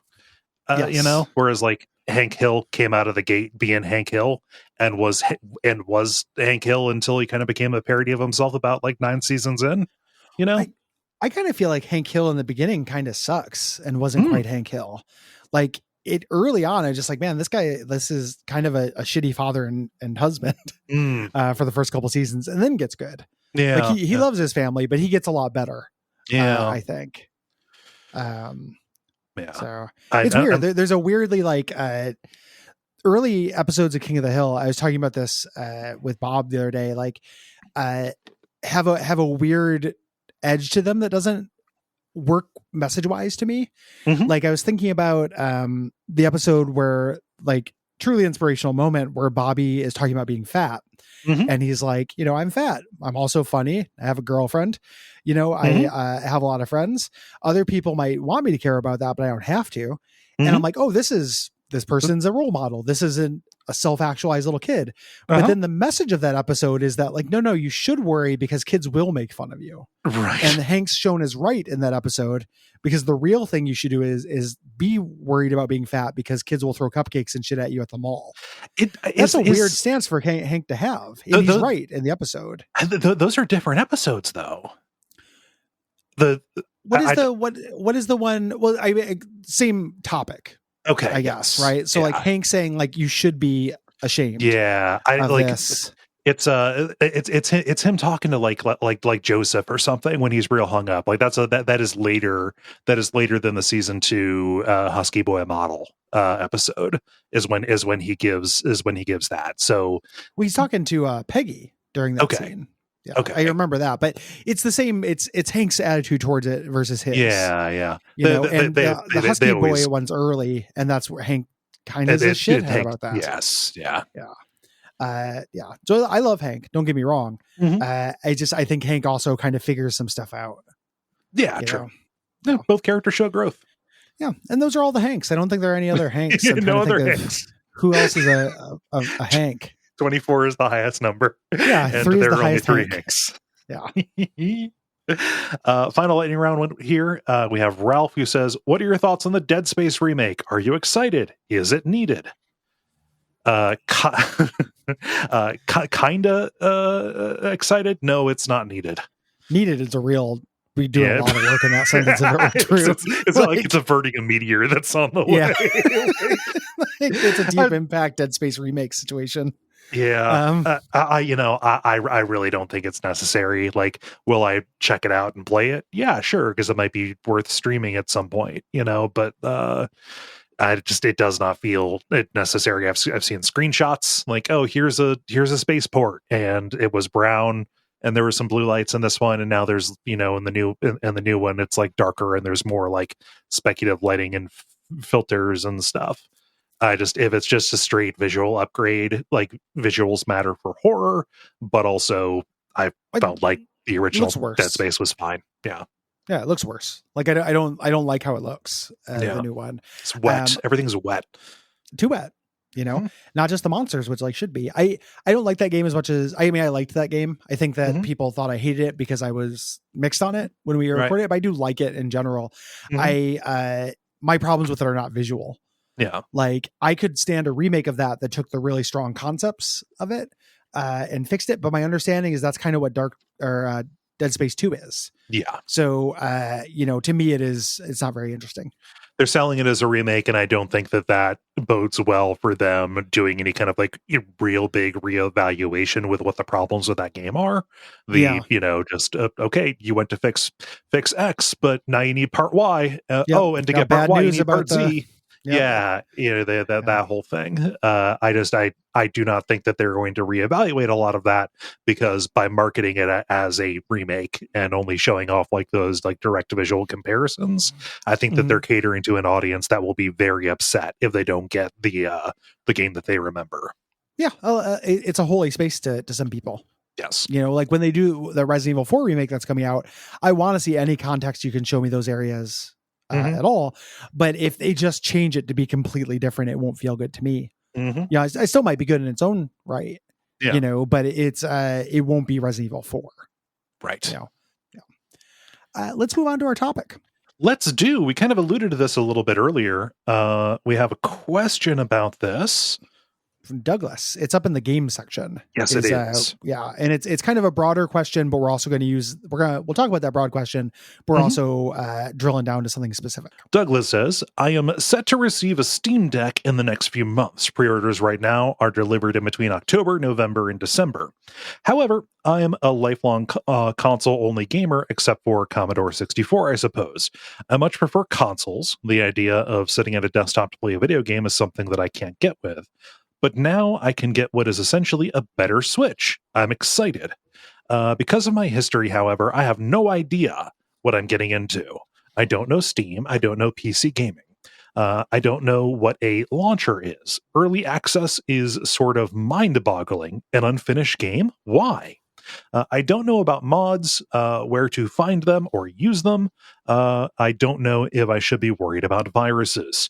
Would you be willing to do a sort of primer on your Steam Deck experience? If you're feeling generous, an addendum on PC gaming in general. Any recommendations off of the bat? I'm getting a Steam Deck for easier access to indies. Inscription will be my first purchase. And better and bigger 4X strategy management sim games. Civ 6 on Switch recently got us hooks into me deep, and I'm looking for more.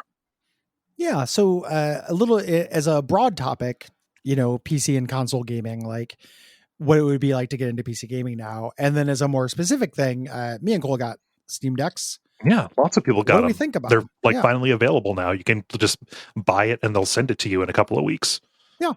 Yeah. I think that the easier part of this question is the Steam Deck.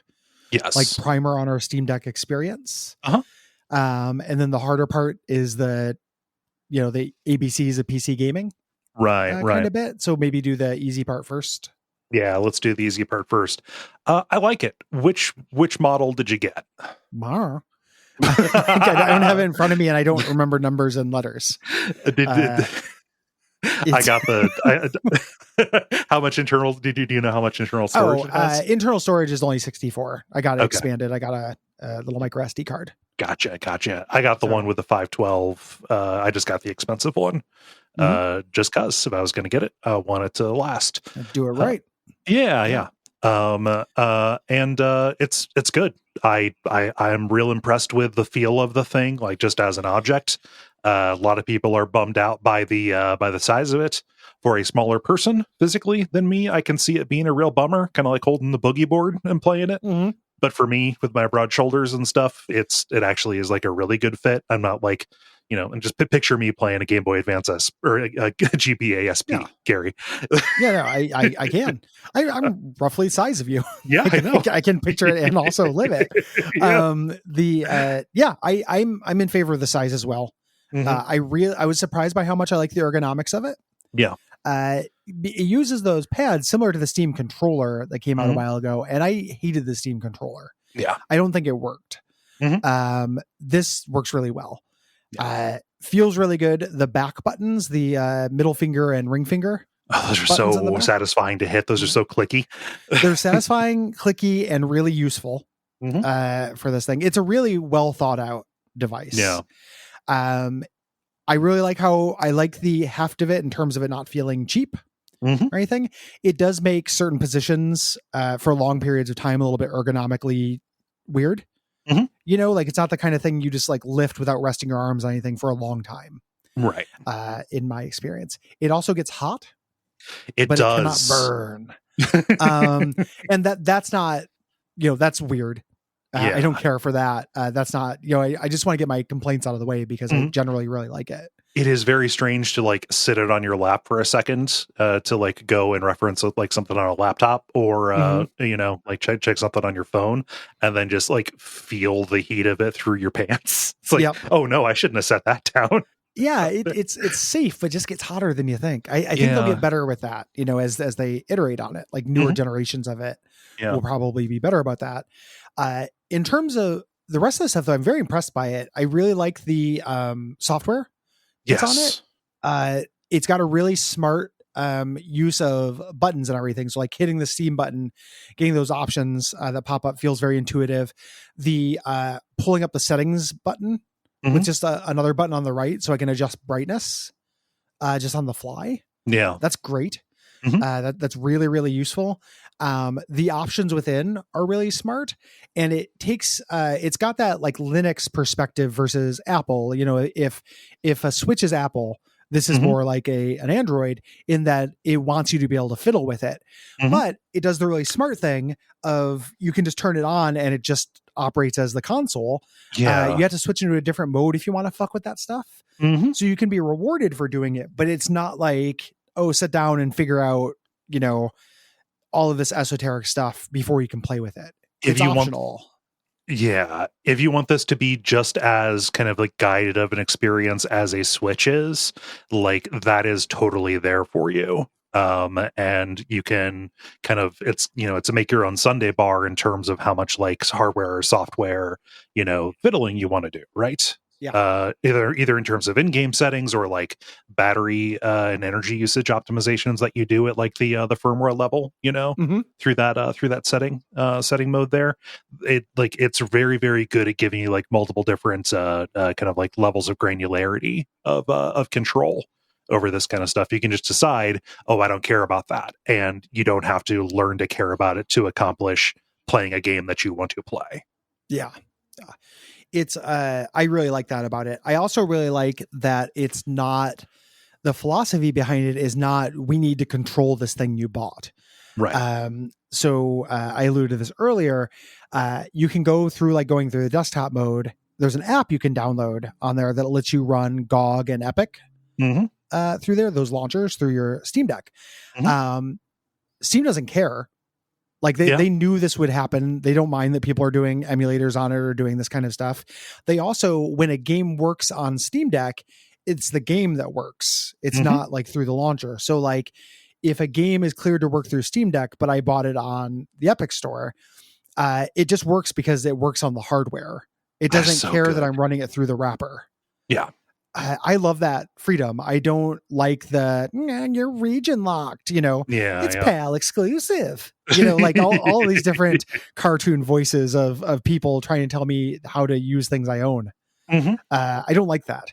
Yeah. I much prefer being able to fuck around with that stuff and have it be opt-in. And I have access to like a lot more of my games because of that freedom.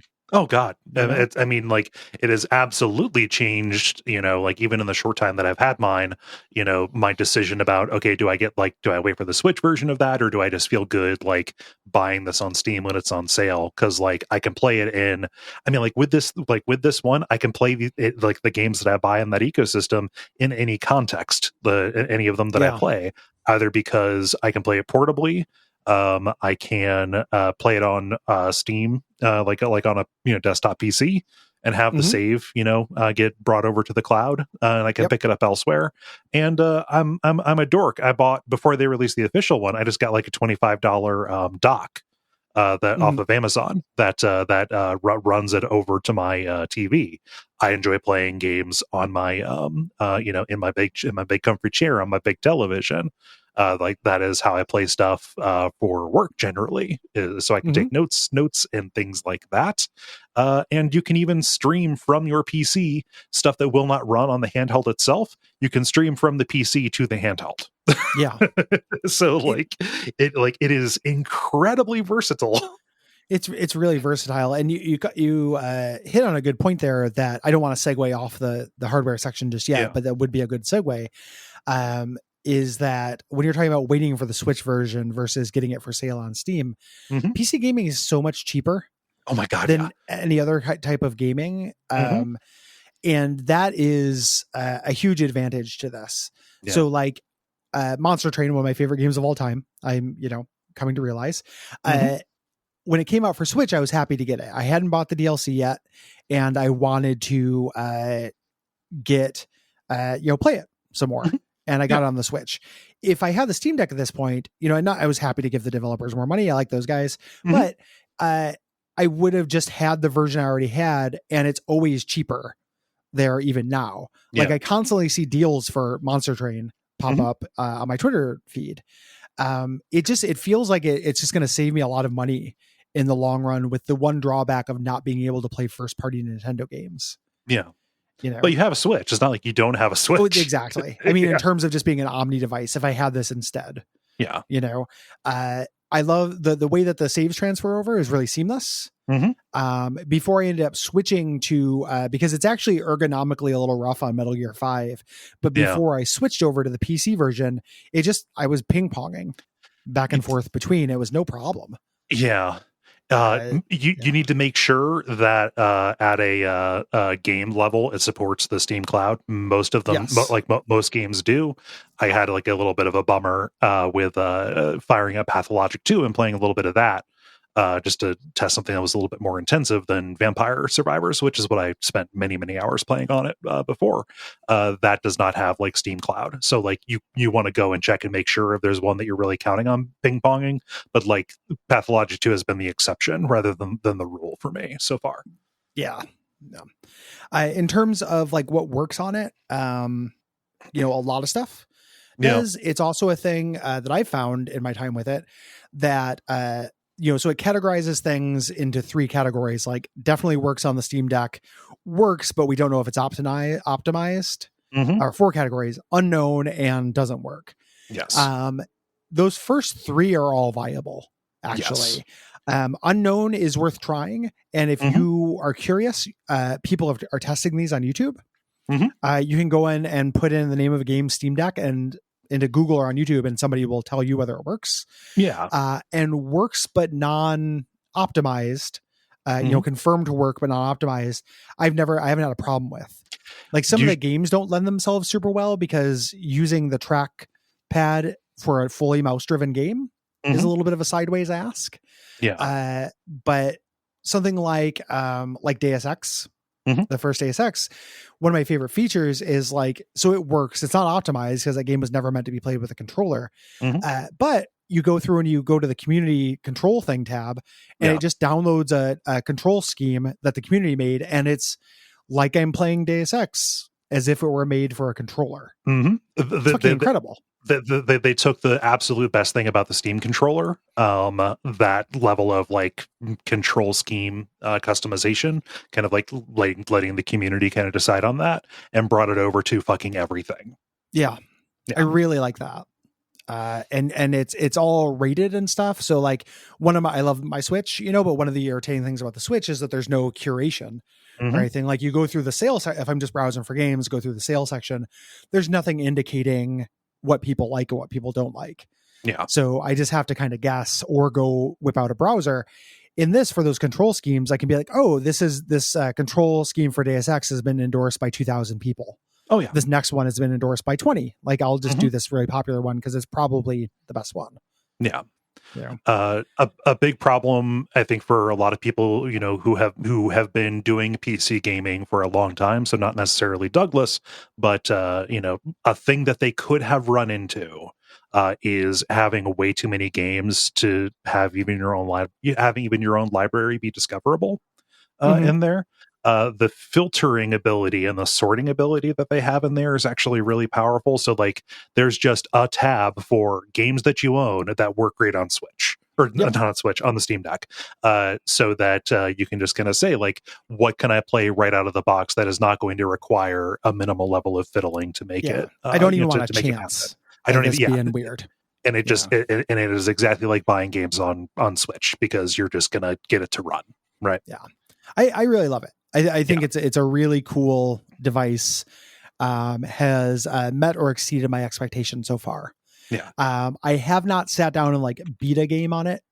I'm not there yet. I went through and got my micro SD card to get some more space and went on a big downloading spree of stuff I've been meaning to play to like really put some time in. So that'll be kind of the ultimate test. Yeah. Like if it ends up being like a trusty sidearm in my gamer arsenal. Jesus Christ, Gary. Shut the fuck up. Yeehaw, if you know what I mean. Kerblam. Yeah, kerblam kind of coming in hot with it, if I'm going to reload it. That'll be the ultimate test, but I have faith. Yeah. I think it'll work out pretty well. I'm happy that it's successful, not because I think Valve needs more money. They obviously don't, but their experiments with hardware have been hobbies in the past, right? Like, the Steam Link was really good piece of hardware, but they discontinued it. Now it's like a feature that you can just put on other, on other pieces of hardware if you want to. The Steam controller, obviously a hobby. Anybody remember the Steam box? Just like the no real faith in it. It'd be like buying a piece of hardware from Google. But the fact that they seem so committed and the reception has been so positive makes me think that like this is a hardware, piece of hardware that is going to continue being supported and getting better. And there's going to, in 3 or 4 years, when maybe this one's getting long in the tooth, they will have iterated on it to a point where like, oh, I can just get a new one. Like there will be another one waiting for me. I feel very taken care. Yeah. Yes. It'll feel like a big enough, a big enough expansion or a big enough improvement.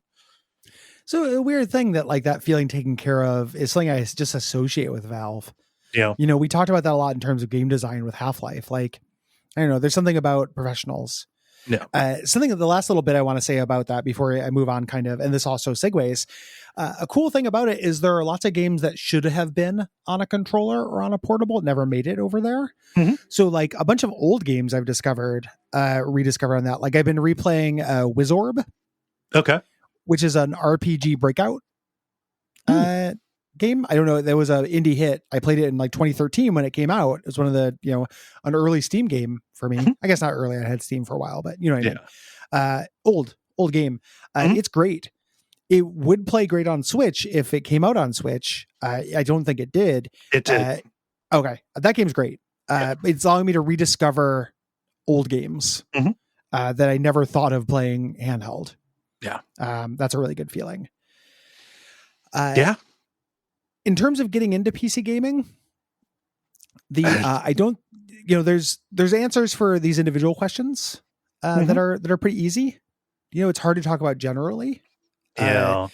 But in terms of it's like early access, like generally that's when something is feature complete. And there's a lot of, kind of demand for it. Yes. So they're not selling an unfinished game. Like it's not a demo. They're still tweaking it. And they use that to get live feedback. So like a really successful early access game right now is Darkest Dungeon 2, which has undergone just absolutely like a huge shift. Like I played that when it first came to early access. They just released a new update that absolutely upends the progression and structure of it because they realized what they had before wasn't working and people didn't like it. Yeah. It's a way to participate in the game development of something. And I've had a lot of fun with playing both versions of Darkest Dungeon 2 that have come out so far. Yeah. So it's, I can shy away from early access as well. I kind of get it. If it's something that you think you'll care about or a developer you trust, it serves a purpose and is fun. Yeah. You can tell by poking around on a storefront page for a game whether or not this is something that is supported and will be worth your time, or whether or not it's a fly by night thing that shouldn't be up there. Like review bombs and stuff exist, like that whole anything social that happens on there can end up being shitty. However, as a rule of thumb, it can work for you. Yep. So there's not an awful lot you have to worry about in terms of kind of getting scammed on anything there. Yeah. Mods are phenomenal. Mods are a way to bring new life into old games, to see completed content that you wouldn't see, a way to fix old games. The way that Steam does them is through usually something called the workshop. There are certain games that don't work this way. You have to go through like the desktop app and you're best served just by using a tutorial. If it's something where the workshop works on it though, it's as easy as clicking a button. Yes. And it will tell you what the mod is. So like in the Binding of Isaac or Monster Train, if you want new cards or new powers, new items, stuff like that, you just click the button. For things that are bigger overhaul mods, like I wanted to play Oblivion again. I was kind of in the mood for it. I was like, I don't want to play Oblivion unmodded. You can do the modded version on your Steam Deck. You just have to fuck around on the desktop and follow a tutorial. To have the fixed version of that game. It's either easy as pie to do it and you just do it through Steam, or you want to follow a tutorial. But don't be scared of mods, especially for older games that you are replaying. They can add a lot of freshness. Yes. Even if you're pulling from outside of the Steam Workshop ecosystem, modding has gotten a lot easier just because so much is centralized on Nexus. As well, Nexus mods, and that the discoverability is very good there. You can sort by popular. You can get a very good kind of sense of what kind of mods and stuff are possible, and those are usually pretty well documented, or there will be offsite documentation in the form of YouTube guides or things like that that will get you where you need to go. PC Gamer, for every major game that is mod centric, will usually put out an article that's like the best mods for this, and they do a good job of writing up what they do, so you can decide if you're interested. The hardest part of this question, the reason the thing we don't have an answer for, I think, is like where to get started with PC gaming, because the lines have gotten so blurred. They really have. I was talking like most of the games that will be fun to play on Steam Deck are not exclusive to the Steam Deck. The games that are exclusive to the Steam Deck, like weird old CRPGs and old, you'd mentioned, Douglas mentioned being into grand strategy and like 4X games. Some of those old ones might be playable on there, but it might be a little awkward because you're using the trackpad mouse and it's all mouse design. It doesn't mean somebody hasn't made a good control scheme for it, but it's hard for me to be like, yeah, play Torment, because like one, you could just play the enhanced edition of that on Switch or on anything and it plays good. It's like a lot of the PC gaming classics have come over already, and all the new games are on everything. For grand strategy, I can assure you anything that Paradox has made has been, either has an official controller support on it, or the fan community has come in and figured something out for it. Like Yeah. Stellaris is very heavily featured in, like the marketing around games that you can play on this. So you get Stellaris and the expansions, and you'll be a pig in shit. Yeah. Yeah. And again, in terms of the classics, and that's I don't know. You got to find something stuff that'll play good on there. Yeah. So it's kind of an alternative to a general console, more than just a way to mine the past. Yeah. Like, I hooked up my good old games account to it, and there are games like I bet you'll play just fine. Like, I have all those Forgotten Realms beat 'em up, like action games, like Dritz action games. Oh yeah, from that era. A long time ago, I bought the GOG, like every D&D game ever made bundle. Yeah. I think it'd be fun to run through those on Steam Deck, whereas running through a gold box game on Steam Deck seems like a pain. Yeah. So I mean, I think more than anything, especially if this has been a world that you felt kind of like locked outside of just by being console player, and just or we're afraid of the complexity there. Do not be intimidated. Very little that you do, especially on a Steam Deck, can't be undone. And the experience has been converging toward the console side of it, at least on the very, very front end, for a very long time. So, like, if you are used to buying something on a Switch storefront or an Xbox storefront or whatever, and just clicking the executable and playing it, that is going to be as similar as it can possibly be. There's not going to be a lot to keep you away from there. Yep, agreed. Happy Steam Decking. Yeah. To you. It gets our endorsement. It does. Not that it needed it. It does not need it. It gets it no matter what. Let's read responses. This episode is run a little long. We're going to cruise through some of these. Yeah. I put devotion responses after the admin because of spoilers. Yeah. I will get us started here with Wantress talking about Strangeland. I'm excited to listen to Strangeland on Strangeland. Darkseid 2 and its treatment from Retsupure got me through a dark time in my life, so games like this hold a lot of nostalgia for me. Strangeland did not disappoint me. As somebody who works in the escape room industry, the puzzles in this game were more clever than my expectations, far more clever than Darkseid 2. They really do shine for me. My only issue with this game is that it really highlights the problems with Darkseid 2. The mystery in that game gets less interesting the more you learn about it, because the truth is far less exciting than the harvester-like, off-putting nature of the town. In Strangeland, we skip the interesting real world entirely and dive into the dark world, which feels more like the comical, silly dark world of Darkseid 2 than the actually terrifying dark world of Darkseid 1. The end result is that I don't actually care about the confused man's mystery. I'm just here to enjoy the nostalgia. Yeah, the next response is going to be kind of similar to that. This is Strangeland weirdly is Dark World and then Darker World. Yeah. That's stuff I brought up in the episode too. Like, I wanted some contrast. Yes. I feel, it was a little bit ungrounded for me. Yeah. No notes. Largely agreed. Dylan writes, I didn't know any of the 3 games from this month, so I went and joined the Games Club part of the Games Club podcast and picked one of the 3 to expand my tastes and get out of my gaming comfort zone. I chose Strangeland. Adventure games are anathema to me. Many of them have unintuitive leaps of logic and pixel hunting that feel more like walkthrough simulators than actual games. It's a good term. I like that. I enjoy watching Ross from Ross's Game Dungeon, not to be confused with Ross from Cole Ross, get frustrated and involved in obscure, insane 90s adventure games, but not so much myself. So why Strangeland? Well, I'm a sucker for good old-fashioned, is it metal kind of artwork, and Strangeland delivers in Giger-esque spades. I love this game's twisted, surreal art style. Everything feels organic, literally, like your character is traveling through bowels. Can you imagine how slimy everything must feel? More than any other genre, adventure games are nothing without their art. And at the very least, I figured that I would enjoy a hauntingly beautiful space even if I didn't care for the gameplay. I'll pay $14 on Steam for a damn good art piece if it sticks with me. Thankfully, the game delivered as a game. I've only played a few modern adventure games, and it feels like developers want to make games people can successfully intuit rather than be irritated. I appreciate an adventure game that I can complete in a few hours of concentrated play rather than a few hours in the same damn room.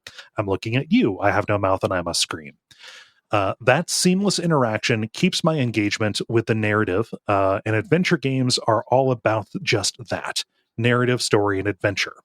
Thanks for the cool stuff this month. Can't wait for what I choose to play for November's games. For November's games, why not play Devotion? I'm just thinking of somebody picking the one game this month. Like Strangeland is like a solid 7 out of 10 to me, but it would be the one I would least pick if I was just picking one. If I was saying like, hey, the one you must play, like you can't skip it. Devotion would be the one.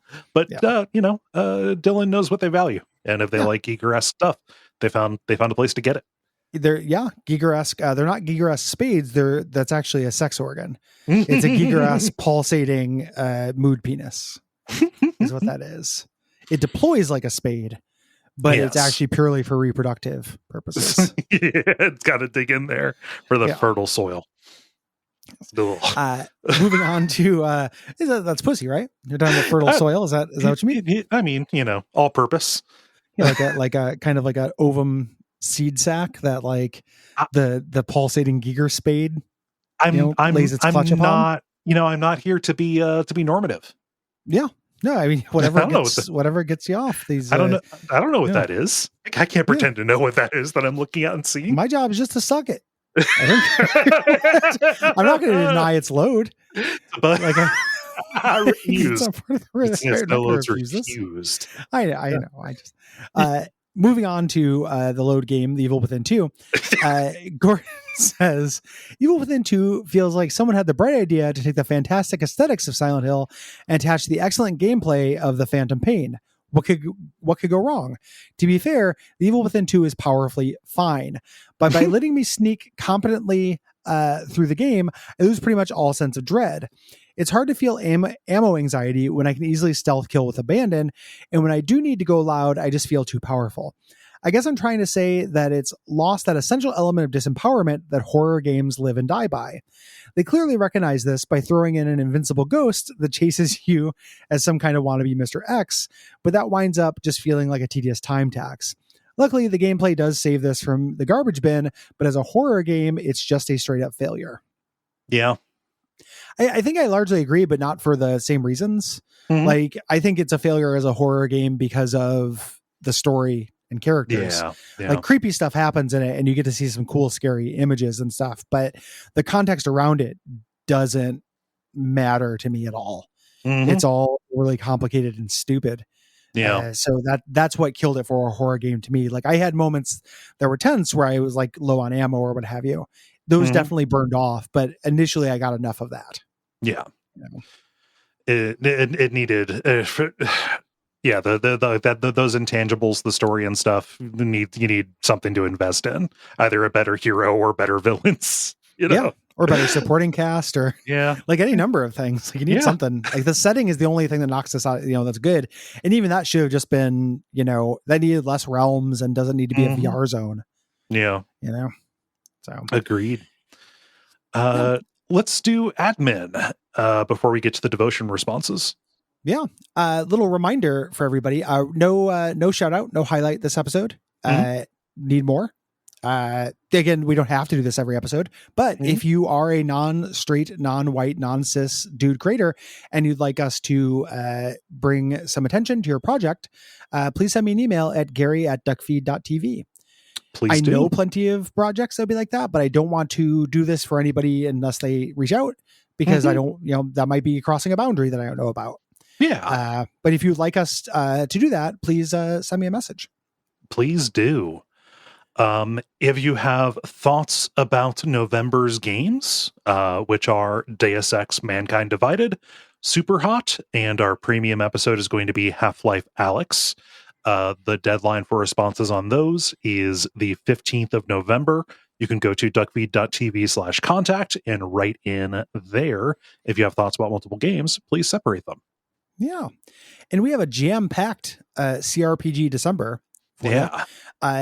We have a lot of weeks in December, 4 weeks of episode, and games that support that much are tricky. Yep. You know, we ran into this when we did Tyranny as well, and we did the bonus episode with Baldur's Gate Dark Alliance, if you recall, a couple of years ago. This year, you know, it would make sense to do Skyrim or Oblivion, you know, but we need a break. Yeah, we did a Bethesda thing last year, yeah. Yep. So we're doing two smaller CRPGs in 2 parts each. So the first game we're going to be covering is Torment, Tides of Numenera, over 2 parts. The second game we're going to be covering is Shadowrun Hong Kong, the sequel to Dragonfall. We're going to be doing that in 2 parts. And then you might be thinking, wherefore the premium episode? Well, we're doing the thing we've done this before as well, where the premium episode will not have like a preview and then a full episode for patrons. It's just going to have a full episode and it's going to be for patrons. Yes. So, and it has nothing to do with CRPGs. No, it's going to be another arcade special. Yeah. We've done a few of these before. We each choose a few arcade games and talk about them, kind of do a book report style. It's been a minute since we've done them. Some stuff is opening up a little bit more, but also home arcade stuff is easy. I've got a couple of these little arcade 1-up games that I want to get some use out of. Yeah, for work. So we're going to do a little book report on arcades. Yeah. We hadn't done one for a while. We're going to keep doing these basically for the whole lifetime of the show because arcades are a huge part of gaming and I don't want to ignore it. I do not want to ignore them either. So that arcade special will be for patrons. If you want to hear all of the Torment or Shadowrun stuff, everybody gets those on the public feed. Yeah. If you want to sponsor an episode, we are booking into first quarter of 2023 and a little bit into the second quarter now. Plenty of slots. And I'm going to say we got some weird, wild shit coming up in 2023. Some stretches of the muscles for the show. I'm excited about it. Yeah. Like it's cool stuff that I am looking forward to trying or checking out that we have not covered before. Agreed. Yeah. Patreon.com/Duckfeed.tv is how you can support us, and ratings, reviews on Apple Podcasts or Podcast Addict are also useful. And listening to our other shows. Yeah, please do. Best Quality Vacuum, our new show about Breaking Bad, Better Call Saul, El Camino, that is up and running. Yeah. And this is your final chance to get out before devotion responses. And here goes. Jake says with devotion, during the go to the different years and solve the puzzles part of the game, I returned to the common area and noticed that my character was starting to sink down.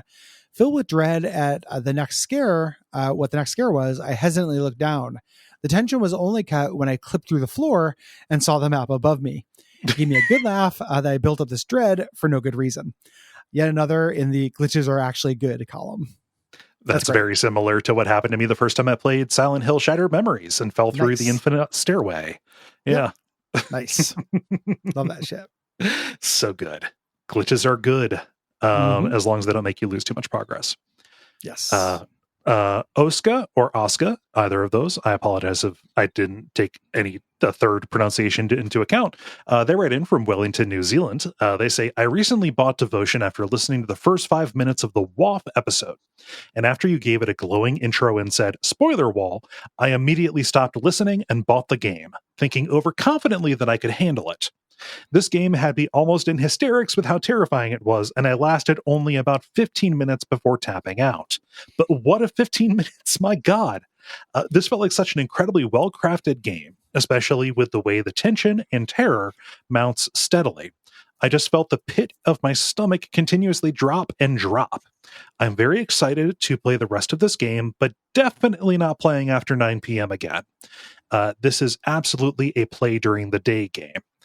Thanks so much for highlighting this wonderful game on your show. I've only recently bought a gaming PC and I hadn't yet heard of this game until you covered it. Keep up the amazing work. Thank you. Thank you. Yeah, we appreciate you. Glad. Yeah, we were so busy talking up. We probably didn't spend very much time being like, actually, yeah, it's also really super scary. Yeah. But yeah, it is very scary. It is very dread inducing.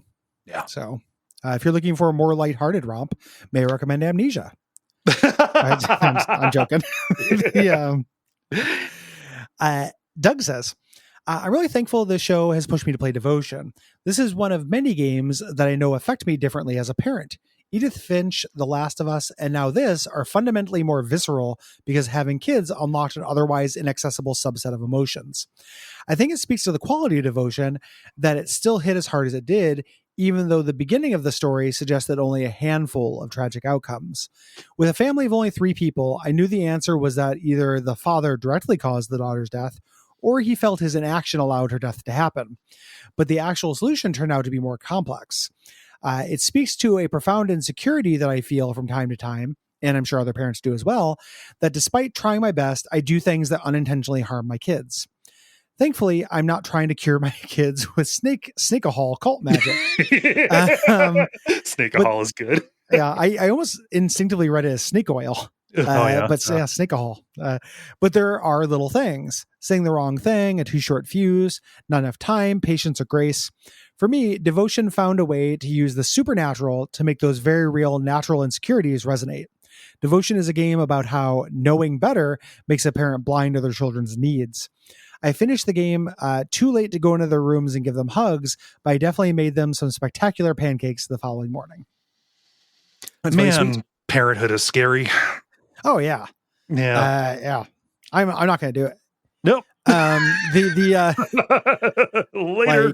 Like, it's hard to be, I mean, this is not comparable at all. You get a tiny amount of that with pets. Like you'll accidentally hurt a pet. It feels awful. Like you do something. I don't like accidentally hurting anybody. Mm-hmm. I don't want to make the world worse if I can help it. So I get that.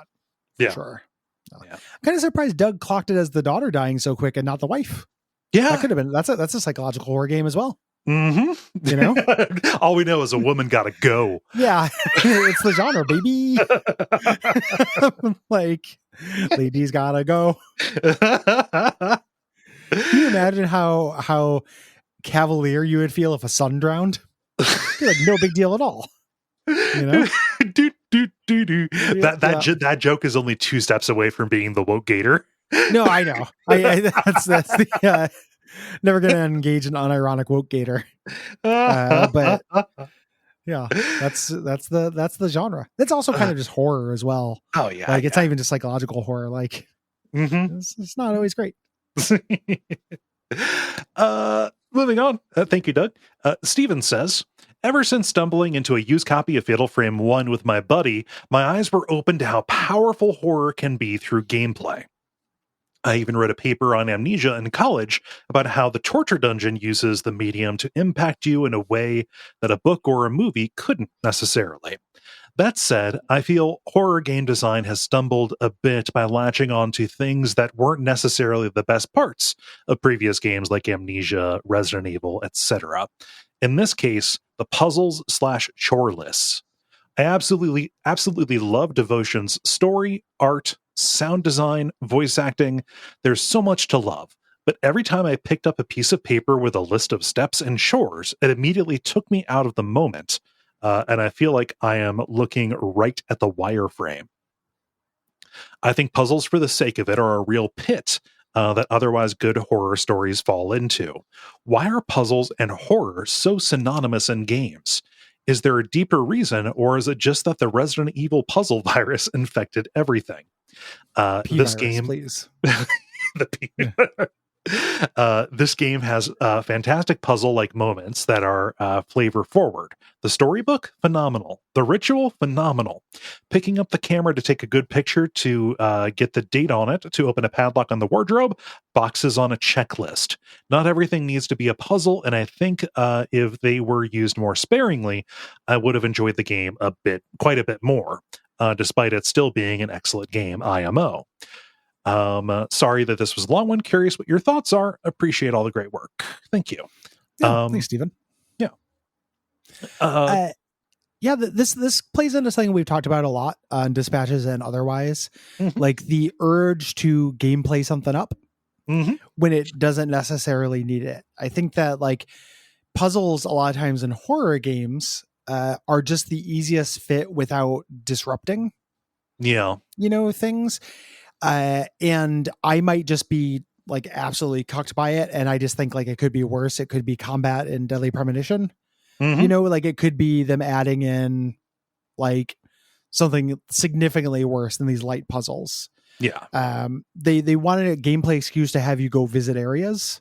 Yeah. That's all they're doing. It does feel transparent, and otherwise like a little bit gamey for something that is a real narrative experience.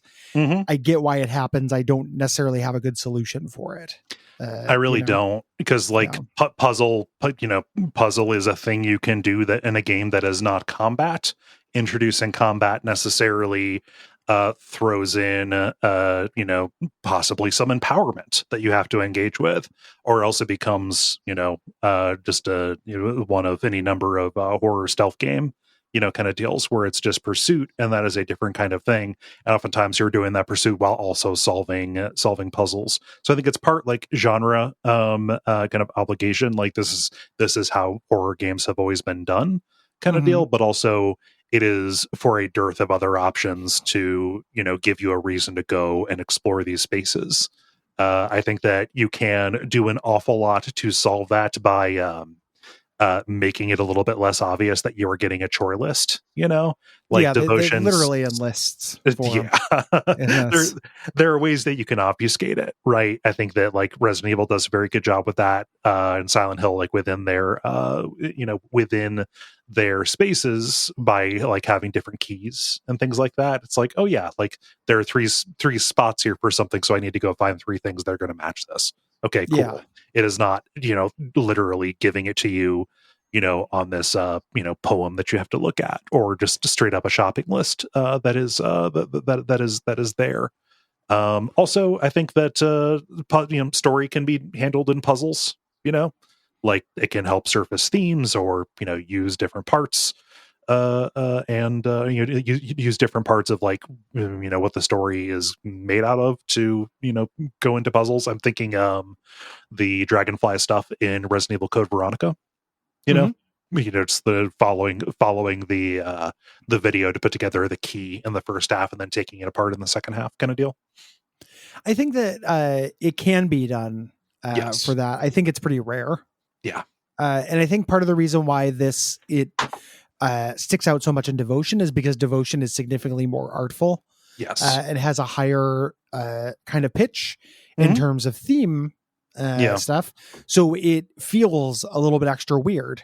Yeah. Like, I have to go do a video game thing in this thing that is about more important shit than that in a general sense. Yeah. It would have been a more confident move, I think, to just let the video game bit be the fact that you were there.